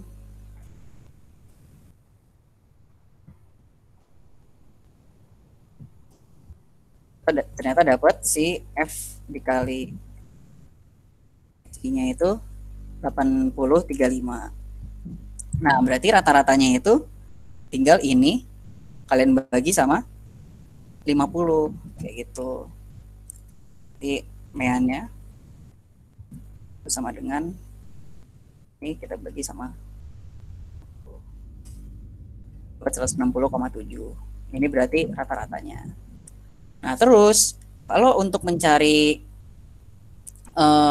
si entar standar deviasi itu kan berarti kan kita tinggal mengkalikan si x rata-ratanya itu dikurang xi-nya dikurangin rata-ratanya. Berarti ini kita bikin yang xi-nya dikurangin sama x bar-nya. X bar. Ini berarti kita tinggal ini xi-nya kurang sama ini. Dapat segini. Terus dapat segitu 51,2 nah kayak gitu. Ini adalah xi yang udah dikurangin sama x barnya atau rata-ratanya. Nah, kemudian kalau untuk mencari standar deviasi itu kan tinggal dikuadratkan habis itu dikali sama f-nya, frekuensinya kan. Berarti ini yang dikuadratkannya. Berarti tinggal kita kuadratkan.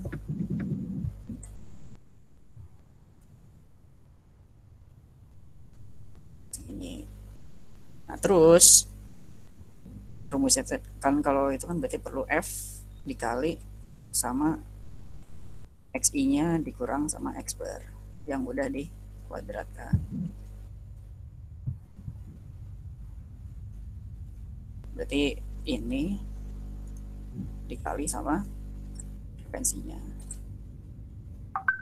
Totalin semua. Terus kita sum.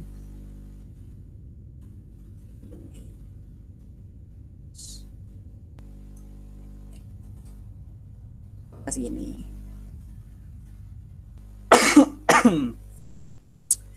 Nah, tadi standar deviasi itu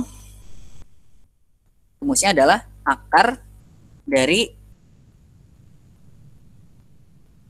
standar deviasi itu kan rumusnya adalah akar, kan ini data berkelompok ya, n-nya juga lebih dari 30, berarti akar dari sigma dari f dikali x atau data nilai tengahnya dikurang sama x bar dikuadratin dikali sama frekuensinya, terus kita sum semuanya dibagi sama n atau jumlah datanya. Nah, berarti kita tinggal masukin ke tadi yang standar deviasinya itu berarti tinggal akar itu seperti ini dibagi sama 50 dipangkatin, akar itu kan pangkat setengah kan, berarti 0,5. Dapatlah standar deviasinya 27,4692 kayak gitu. Nah, kemudian ini kan belum selesai, kita itu disuruh untuk mencari si skewness-nya, bukti kemirannya, di mana tadi si skewness-nya itu rumusnya adalah 3 dikali x bar dikurangin modus median dibagi s atau x barnya dikurangin modusnya dibagi s-nya. Nah, kayak biar lebih simpel kita cari modusnya aja dari data ini.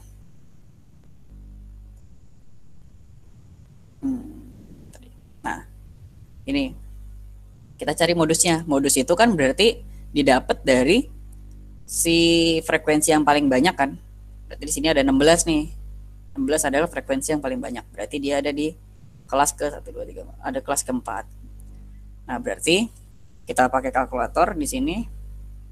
Berarti tepi bawah dari 160 itu 159,5 ditambah sama D1 modus. Ingat, D1 itu frekuensi si modusnya dikurangin sama frekuensi sebelumnya. Berarti 16 kurang 9. Berapa 16 kurang 9? 7. Terus 16 kurang 10 berarti 7 ditambah D1 ditambah D2 itu 6. Ini dikali sama kelasnya, intervalnya itu 100, 120 kurang 100 itu 10. Dapatlah modusnya 164,884. Kita dapat modusnya. Modusnya itu 164,8846154.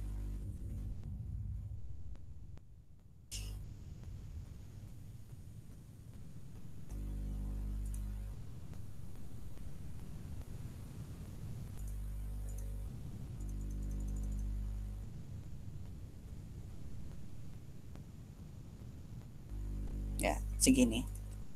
Nah, ya udah berarti untuk mencari skewness-nya itu pakai rumus Pearson. Berarti kita tinggal si rata tadi rumusnya itu X bar dikurangin modus dibagi standar deviasi. X barnya tadi kita udah dapat, dikurangin modusnya dibagi standar deviasi. Dapatlah minus 0,15. Minus 0,15 ini berarti apa? Berarti dia negatif. Kalau negatif berarti dia miring ke kiri. Dan karena dia minus 0,15 itu berarti dia masuknya agak menceng atau miring kayak gitu. Ada pertanyaan nggak sampai sini? Paham sampai sini? Oke. Itu untuk yang nomor 1 yang A.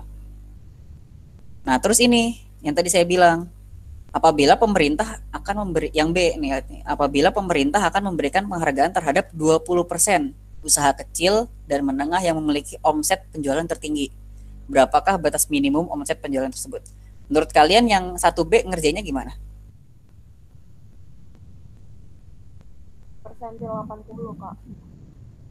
Kenapa? Persentil 80. Kenapa persentil 80? Karena itu kan yang ditanya 20% usaha tertinggi. Terus batas minimumnya berarti 80% batas maksimum dari yang terendah. Ya, benar kayak gitu.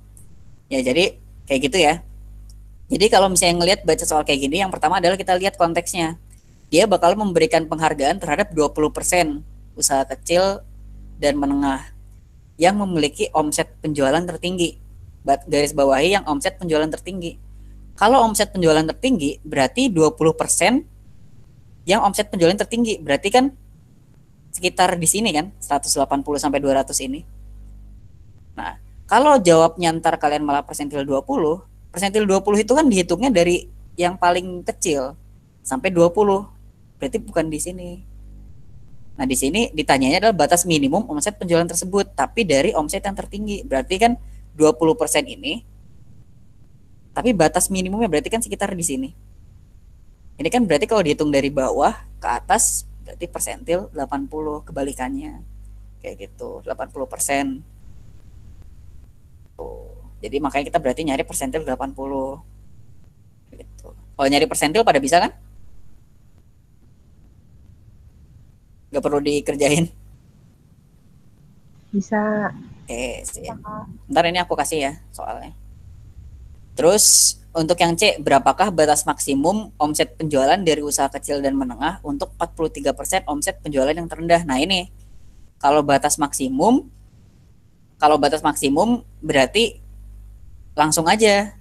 Kan ini kan omset penjualan dari usaha kecil dan menengah yang punya untuk 43% omset penjualan terendah. Berarti dari 0 sampai 43%, tapi batas maksimumnya berarti benar-benar batas maksimumnya.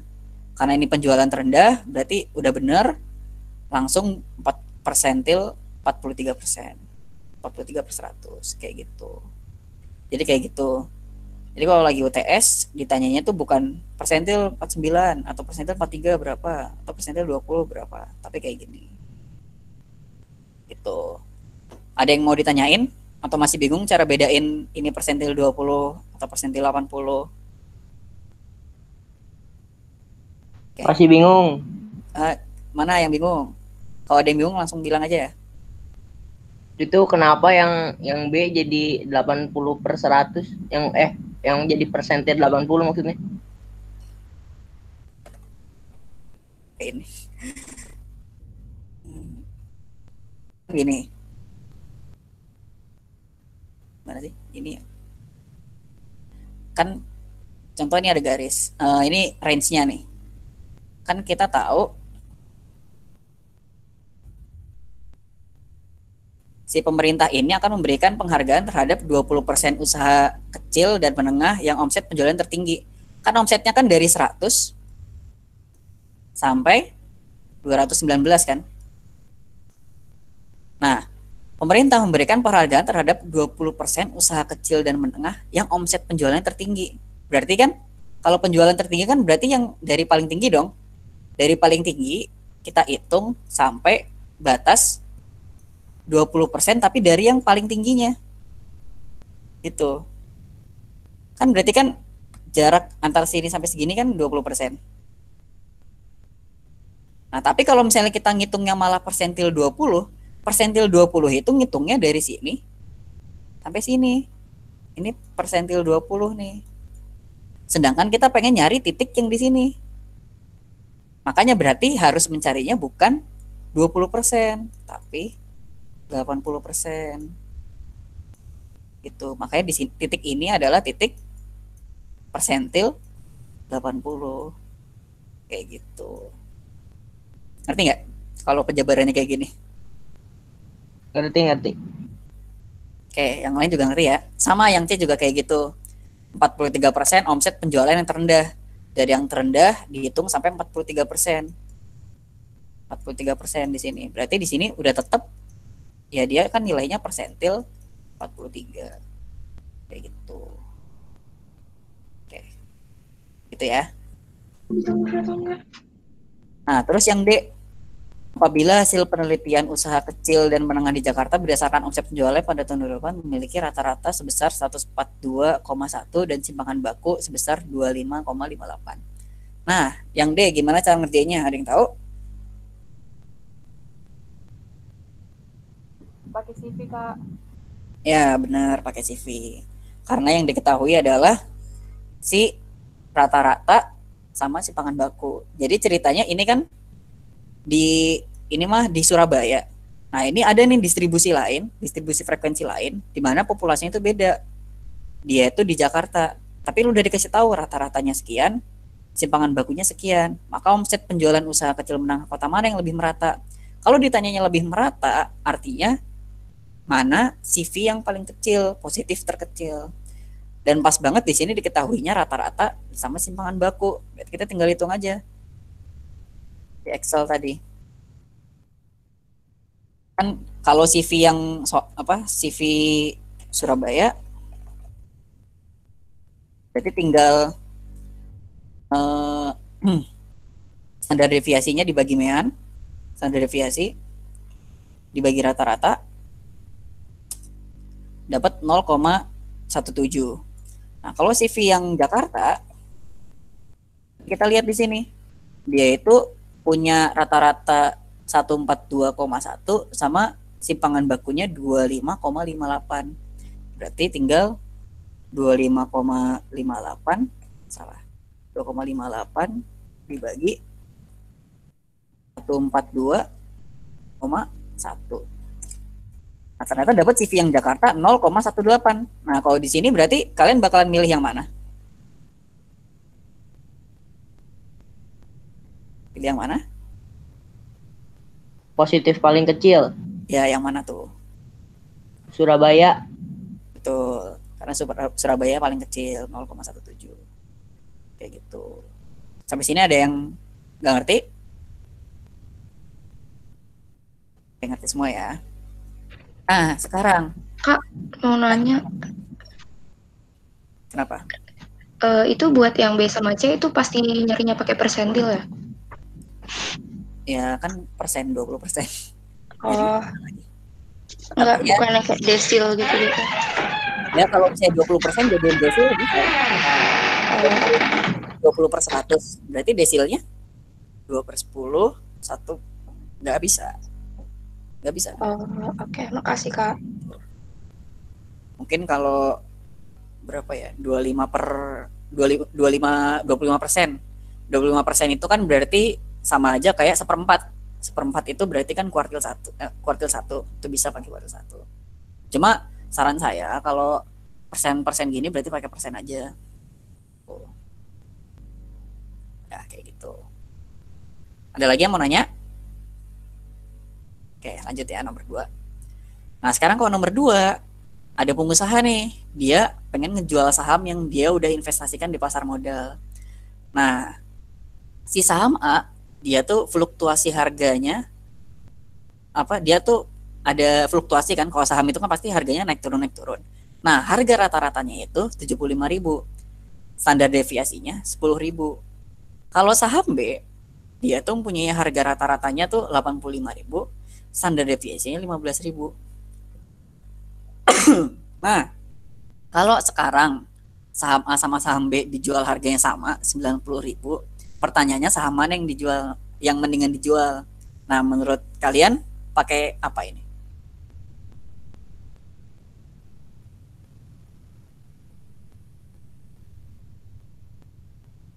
Pakai apa?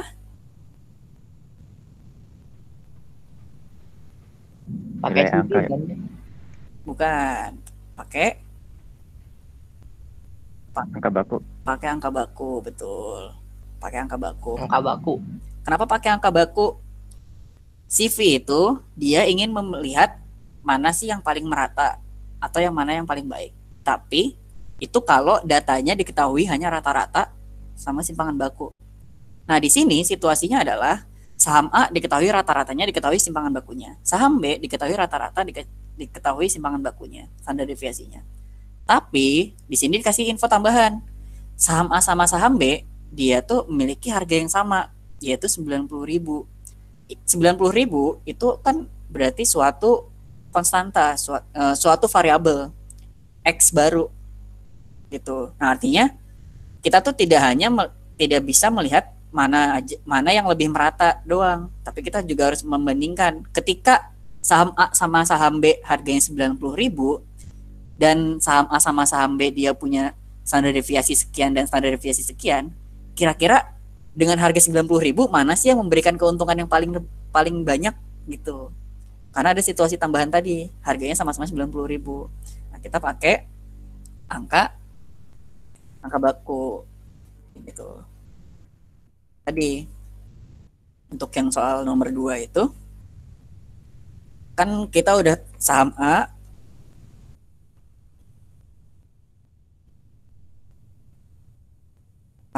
ini saham B, ini meannya, ini standar deviasinya. Nah, kalau yang saham A dia tuh kan 75.000 rata-ratanya. Saham B dia harga rata-ratanya 85.000. Standar deviasinya 10.000 kalau yang A. Kalau yang B itu 15.000. Nah, terus diketahui ada variabel X, di mana situasi X ini adalah ketika harganya itu adalah 90.000. Nah, berarti kita cari Z-score-nya masing-masing. Angka baku dari saham A sama saham B-nya masing-masing. Kita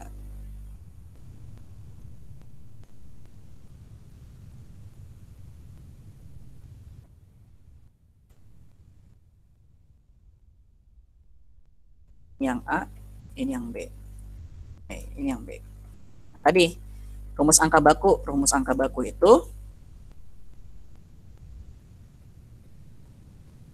itu ini. Z itu sama dengan nilai X-nya, variabel X-nya dikurangin rata-ratanya dibagi sama standar deviasi.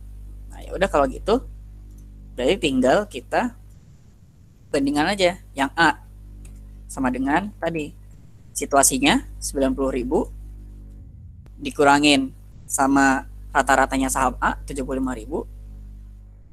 dibagi sama standar deviasi yang saham A. dapat 1,5. Yang saham B 90.000 juga, dikurangin sama rata-rata saham B 85.000, dibagi sama standar deviasinya, dapat 0,33. Nah kalau kayak gini berarti kita pilih yang mana?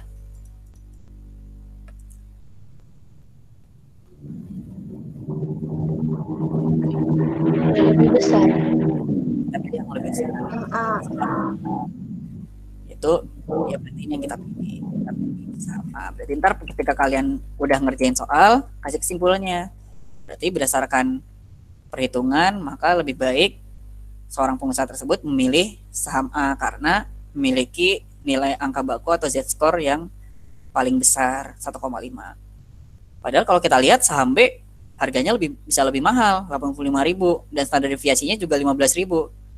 Maksudnya apa sih? Kalau misalnya orang ngelihat secara langsung aja tanpa hitungan, saham B itu harganya 85.000, standar deviasinya 15.000. Artinya saham B itu bisa naik sampai nambah 15.000, 85 tambah 15 itu kan berarti 100.000. Bisa juga berkurang 15.000. Artinya kan ada kemungkinan harganya bisa lebih naik, lebih tinggi kan, lebih menguntungkan. Kayak gitu maksudnya. Nah, ternyata pas udah kita hitung pakai angka baku, ternyata saham A yang lebih menguntungkan. Gitu. Jadi kayak gitu penjelasannya. Nah, terus kemudian ini yang nomor 3, ini angka indeks. Di sini diketahui pendapatan karyawan sama indeks harga konsumennya. Ingat, indeks harga konsumen itu beda sama inflasi. Gitu. Selama 5 tahun. Di sini diketahui tahun dasarnya 1999. Ini tuh kalau ini entah dulu tuh direvisi atau gimana saya lupa, tapi udah ikutin dulu aja ya. Nah, di yang A, tentukan pendapatan nyata karyawan pada tahun 2011. Pada tahun berapa karyawan tersebut mempunyai pendapatan terbaik? Nah, ini kita tulis aja dulu biar gampang di sini. 2010.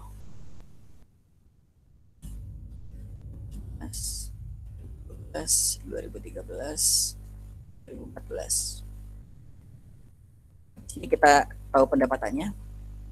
Oh, bentar. Nomor 3 ya.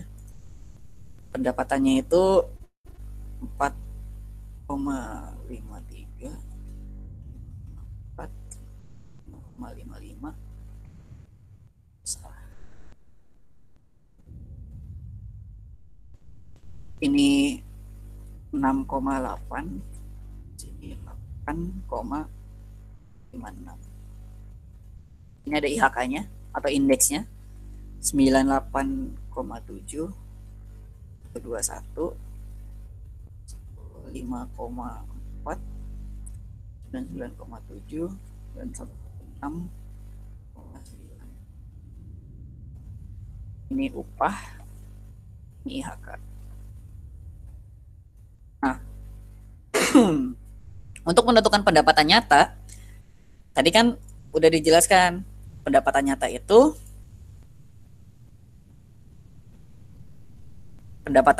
tinggal upah yang diterima dibagi sama indeks biaya hidupnya. Berarti upah yang diterima segini dibagi sama indeks biaya hidupnya. Berarti upah nyata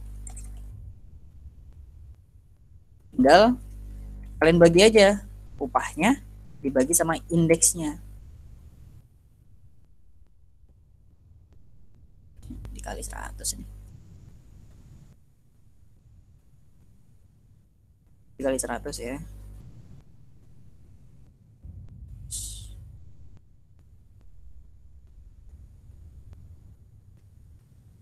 Tarik. Nah, sini kita bisa ngeliat nih. Ini udah upah nyatanya. Terus tentukan pendapatan nyata pada tahun 2011. Pada tahun 2011 ternyata upah nyatanya tuh 4,4, sedangkan upah yang didapat tuh 5,4. Terus pada tahun keberapa karyawan tersebut mempunyai pendapatan terbaik? Pendapatan terbaik itu didapat ketika upah yang diterima itu lebih besar daripada upah nyata yang didapatkan gitu. Nah, jadi kita lihat mana sih yang selisihnya kira-kira paling besar gitu. Ternyata kalau di sini kalau dilihat kan paling baik itu yang 2014 karena dia upah nyatanya tuh harusnya 7,322 dengan indeks harga sekian, ternyata dia dapat upahnya 8,56 gitu. Nah, berarti di sini, dan itu juga lebih besar daripada yang 2011 kan.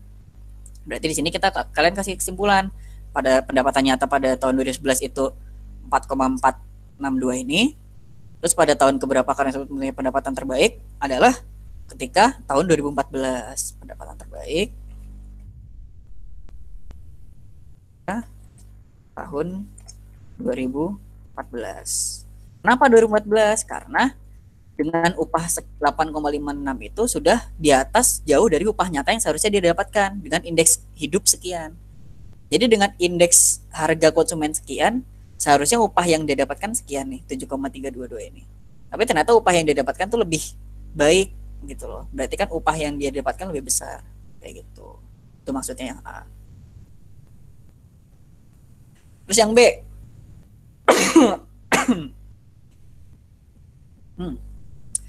Hitunglah daya beli mata uang 100.000 untuk tahun 2010 sampai 2014 berdasarkan nominal tahun tersebut. Oke, berarti tinggal 100.000 kita bagi sama IHK-nya.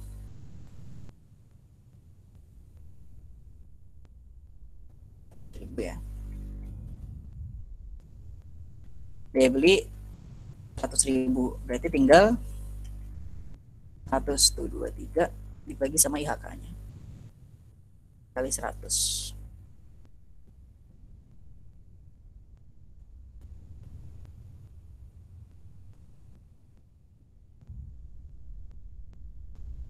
Dapat deh. Ini 100.000 nggak sih? Oh iya benar 100.000. Nah ternyata kita dapat segini. Gitu. Udah dapat daya belinya segini. Ini lupa dikali 100.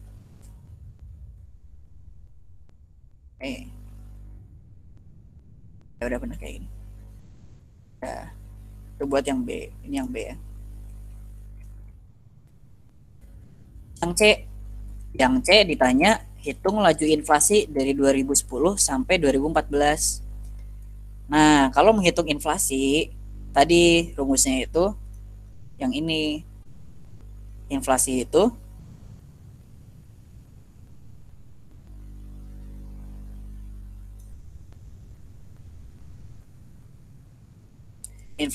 IHK pada periode tertentu dikurangi IHK sebelumnya dibagi IHK sebelumnya.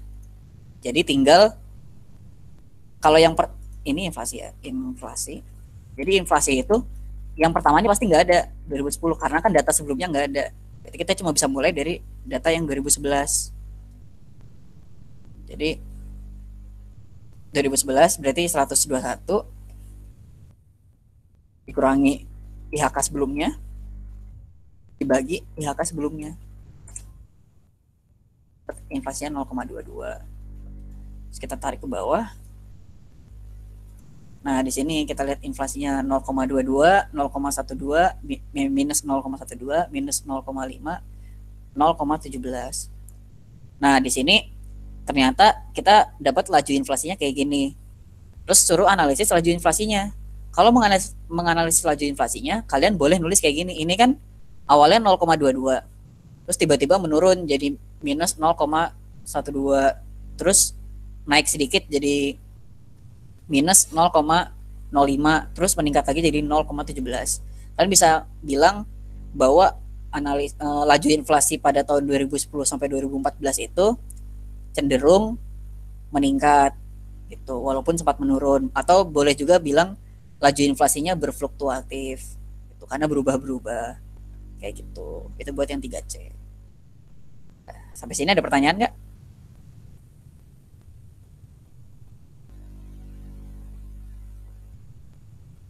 Ada pertanyaan sampai sini? Kalau Aman. daya beli itu yang besar kan Apa? Nggak kedengeran?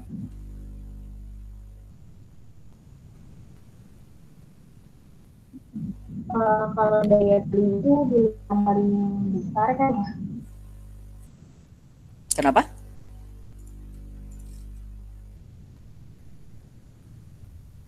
Coba diketik aja deh.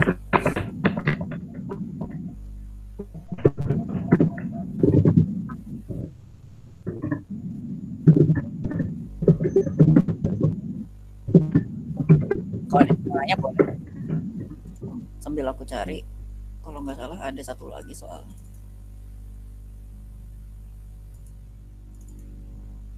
Oh iya bener ini.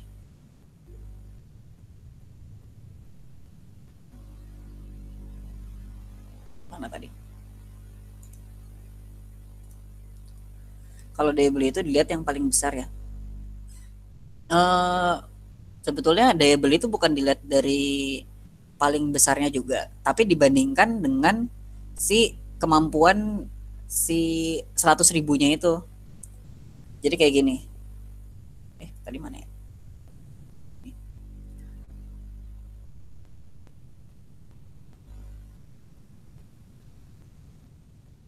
Nah, jadi daya beli itu tuh kemampuan si satu rupiahnya itu. Contohnya kayak ini nih, ini kan ceritanya daya beli 1 rupiah. Ternyata di sini daya belinya itu jadi 0,93, 0,94. Nah ini tuh artinya daya beli si 1 rupiah itu tuh semakin semakin berkurang karena si indeksnya itu meningkat gitu loh. Karena indeks kan IHK itu kan indeks harga konsumen, dan IHK itu kan sebagai pembagi kan. Ketika IHK-nya itu semakin meningkat, artinya daya belinya itu akan semakin menurun gitu. Emang sih kalau misalnya daya belinya tuh di atas dari angka si nilai nominalnya berarti lebih bagus, berarti indeks harga konsumennya tuh lebih kecil gitu. Tapi bukan begitu maksudnya. Jadi maksudnya semakin tinggi indeks harga konsumen yang ditawarkan, daya belinya tuh biasanya akan semakin berkurang. Jadi 1 rupiah tuh nilainya tidak bisa membeli 1 rupiah sesuai sama kayak pas IHK-nya tuh 100 kayak gitu. Jadi dengan IHK, contoh ini dengan IHK 107,64, ternyata 1 rupiah itu nggak bernilai 1 rupiah, tapi bernilai 0,93 rupiah. Kalau kayak tadi, ini tuh 100 ribu tapi kok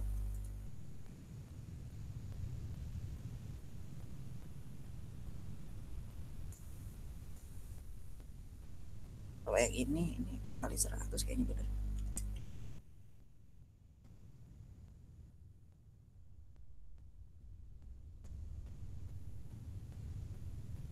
Nah kalau yang ini berarti pada tahun 2010 daya belinya itu dengan 100 ribu itu dengan indeksnya 98,7, artinya dia bisa bernilai lebih dari 100 ribu.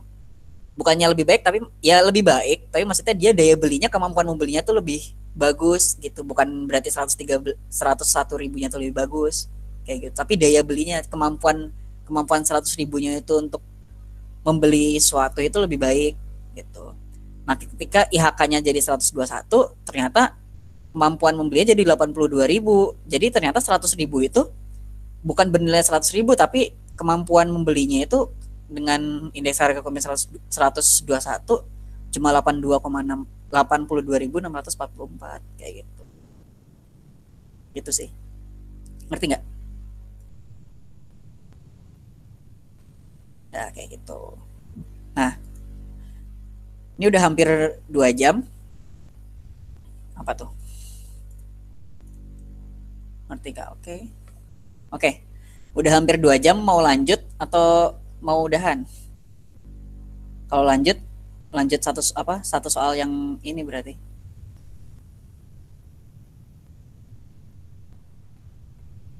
Gimana? Bolehkah lanjut 1 soal lagi? Satu paket lagi nih berarti. 1 soal aja yang tadi. 1 soal. Kalian mau soal yang mana? Ini soal UTS juga nih.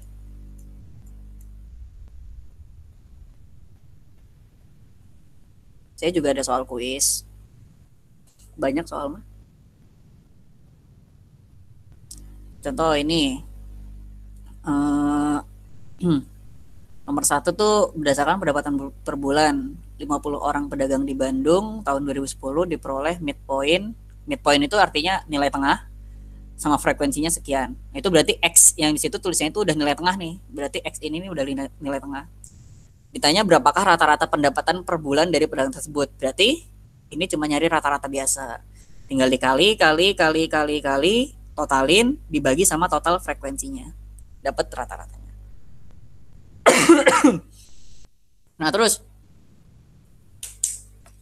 saya minum dulu ya.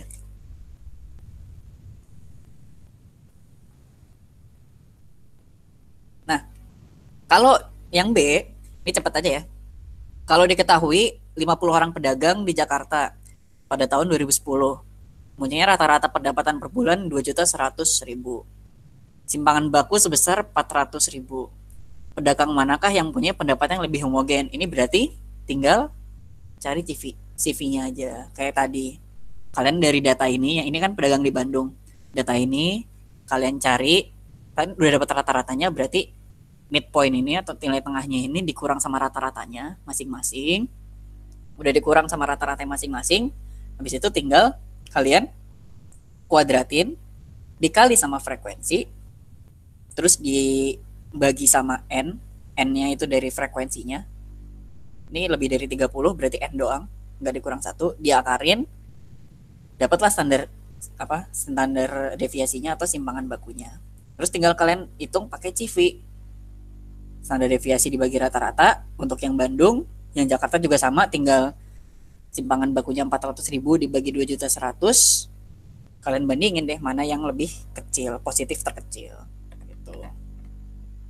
Yang C, gambar poligon dari DF tersebut secara lengkap dan jelas. Nah, kalau bikin gambar poligon kayak gini, diketahui midpoint. Kalau diketahui midpoint, berarti ingat kalian ngegambarnya batangnya tuh kepisah-pisah. Jadi batangnya nggak mepet, batang poligonnya. Tuh. Pas buat bikin histogram itu bikin poligon kan, itu kayak gitu. Nah, terus hitunglah ukuran kemencengan dari DF tersebut dan jelaskan artinya. Kemencengan sama kayak tadi, artinya itu yang tadi digambar. Yang ini. Artinya kemencengan itu pakai gambar yang ini. Kalau misalnya ternyata dia menceng ke kiri dan negatif berarti menceng ke kiri dan ternyata agak menceng, kalian jelasin berarti modus median sama meannya itu modusnya lebih besar daripada median dan mediannya lebih besar daripada mean. Kayak gitu. Itu maksudnya penjelasan yang buat 1C. Mana tadi? Oke. Terus yang nomor 2.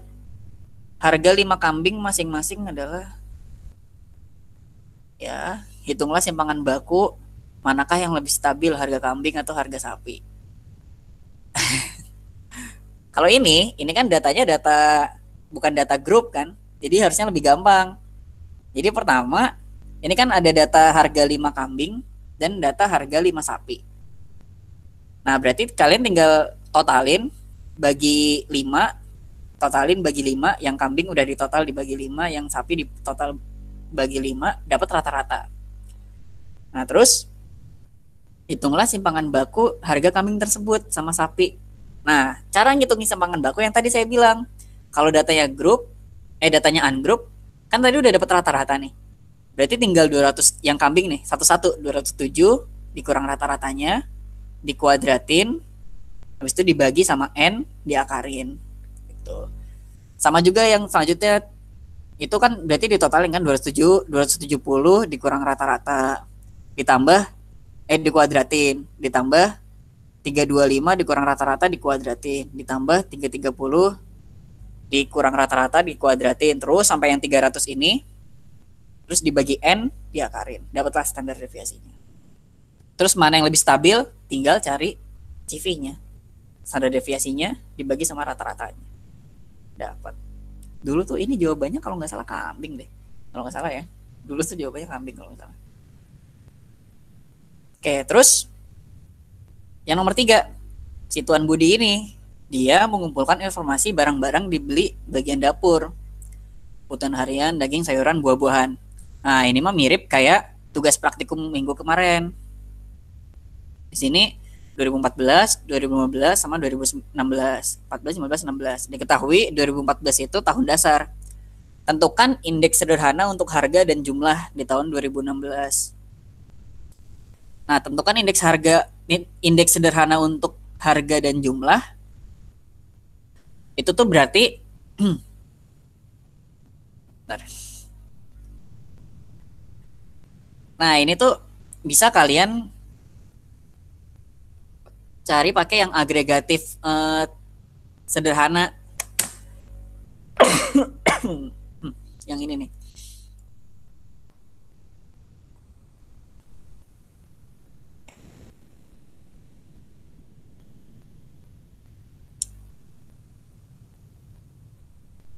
Nah, ini.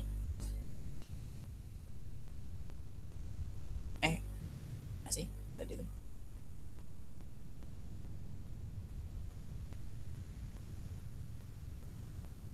Nah, ini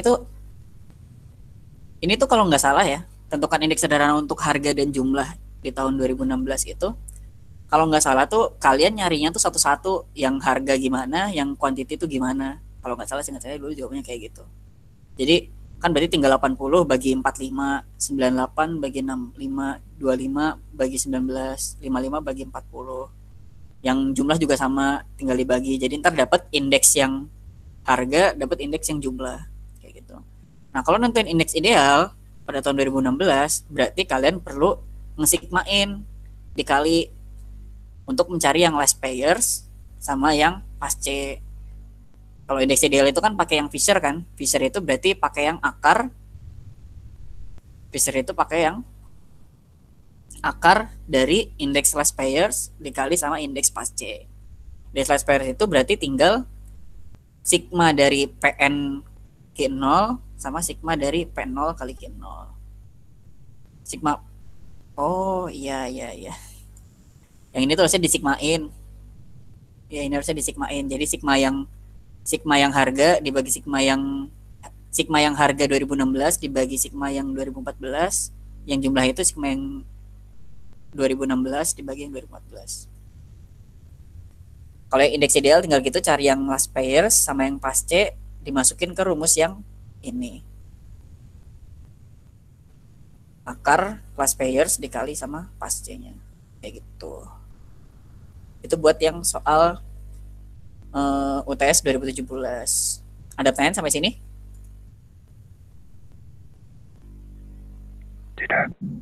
Tidak. Oke. Nah, sebenarnya ada satu lagi, ini kuis kelasnya Bu Lia.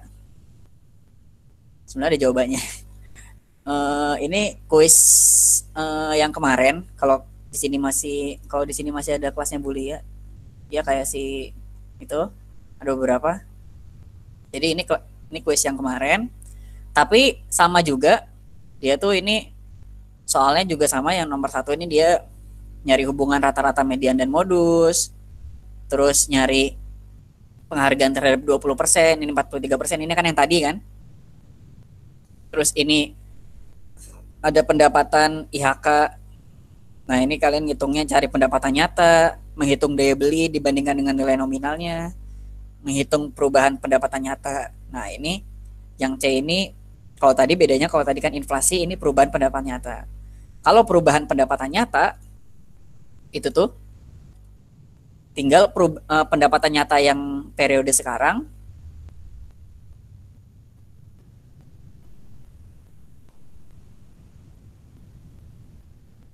nah, ini pendapatan nyata periode sekarang, waktu sekarang, dikurangin yang awal dibagi yang awal, kayak gitu. Itu buat perubahan pendapatan nyata. Oke. Kayak gitu. Terus ini hitung indeks last payers, hitung indeks Fisher, ini udah ada jawabannya sebetulnya. Ini jawabannya. Ada kenaikan 11,07%. Kayak gitu. Nah, sampai sini ada yang mau ditanyain nggak?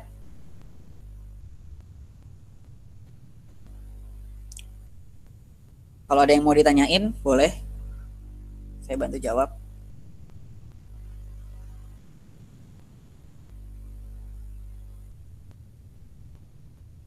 Ada yang mau ditanyain? Nggak ada, Kak. Oke, kalau nggak ada berarti udah dicukupkan aja nih. Oke, Kak. Oke. Yaudah. Kalau kayak gitu, makasih semuanya buat yang udah ikut ini acaranya Hima ISP. Jangan lupa kalau misalnya statistik itu tadi saya ingetin UTS-nya itu kalian beberapa dosen bikin soal sendiri khusus buat pawacir. Hati-hati di pembuktian angka indeks sama teori yang ukuran dispersi. Itu ada teori Chernobyl, itu pakai peluang, hati-hati di situ. Kadang-kadang yang pawacir suka itu jahat ngasih soal yang itu. Oke. Sekian dari saya. Kalau Pak Estro gimana, Kak? Iya. Pak Estro tuh biasanya ngikut dosen sih soalnya. Jadi tuh yang biasanya pakai soal sendiri tuh pawacir dari dulu tuh. Jadi yang pawacir baca Pak Estro mah santuy harusnya. Kalau pawacir tuh hati-hati sih, sering baca PPT-nya aja. Saya juga tadi pagi baca PPT-nya, itu hati-hati tuh yang pembuktian angka indeks tuh takutnya keluar. Tuh. Oke. Ya udah kalau gitu. Makasih banyak buat semuanya yang udah ikut hari ini. Terus mohon maaf kalau saya banyak kekurangan. Ini juga pertama kali saya ngajar online kayak gitu. Oke. Kalau nggak ada pertanyaan lagi, tutup aja. Boleh udahan. Makasih semuanya. Assalamualaikum warahmatullahi wabarakatuh. Makasih juga Kak.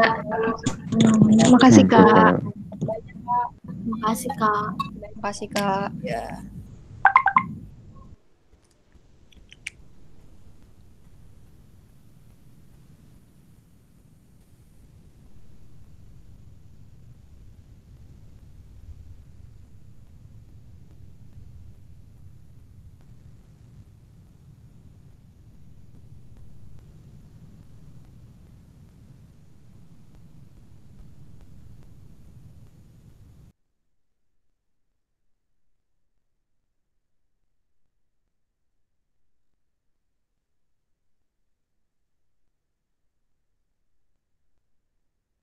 Woi, ini ngapain woi? Masih di sini woi. Cabut gila. Pada tidur aja. Lagi tidur. Ya, anjir gue nggak tahu soalnya apa, pakai rumusnya yang mana. Ya udah masalah. Ya, gimana nih? Bantuin masal dong. Reportnya lu share kemana? Kita kan ini. Ini masih di record. Ya. Goblok.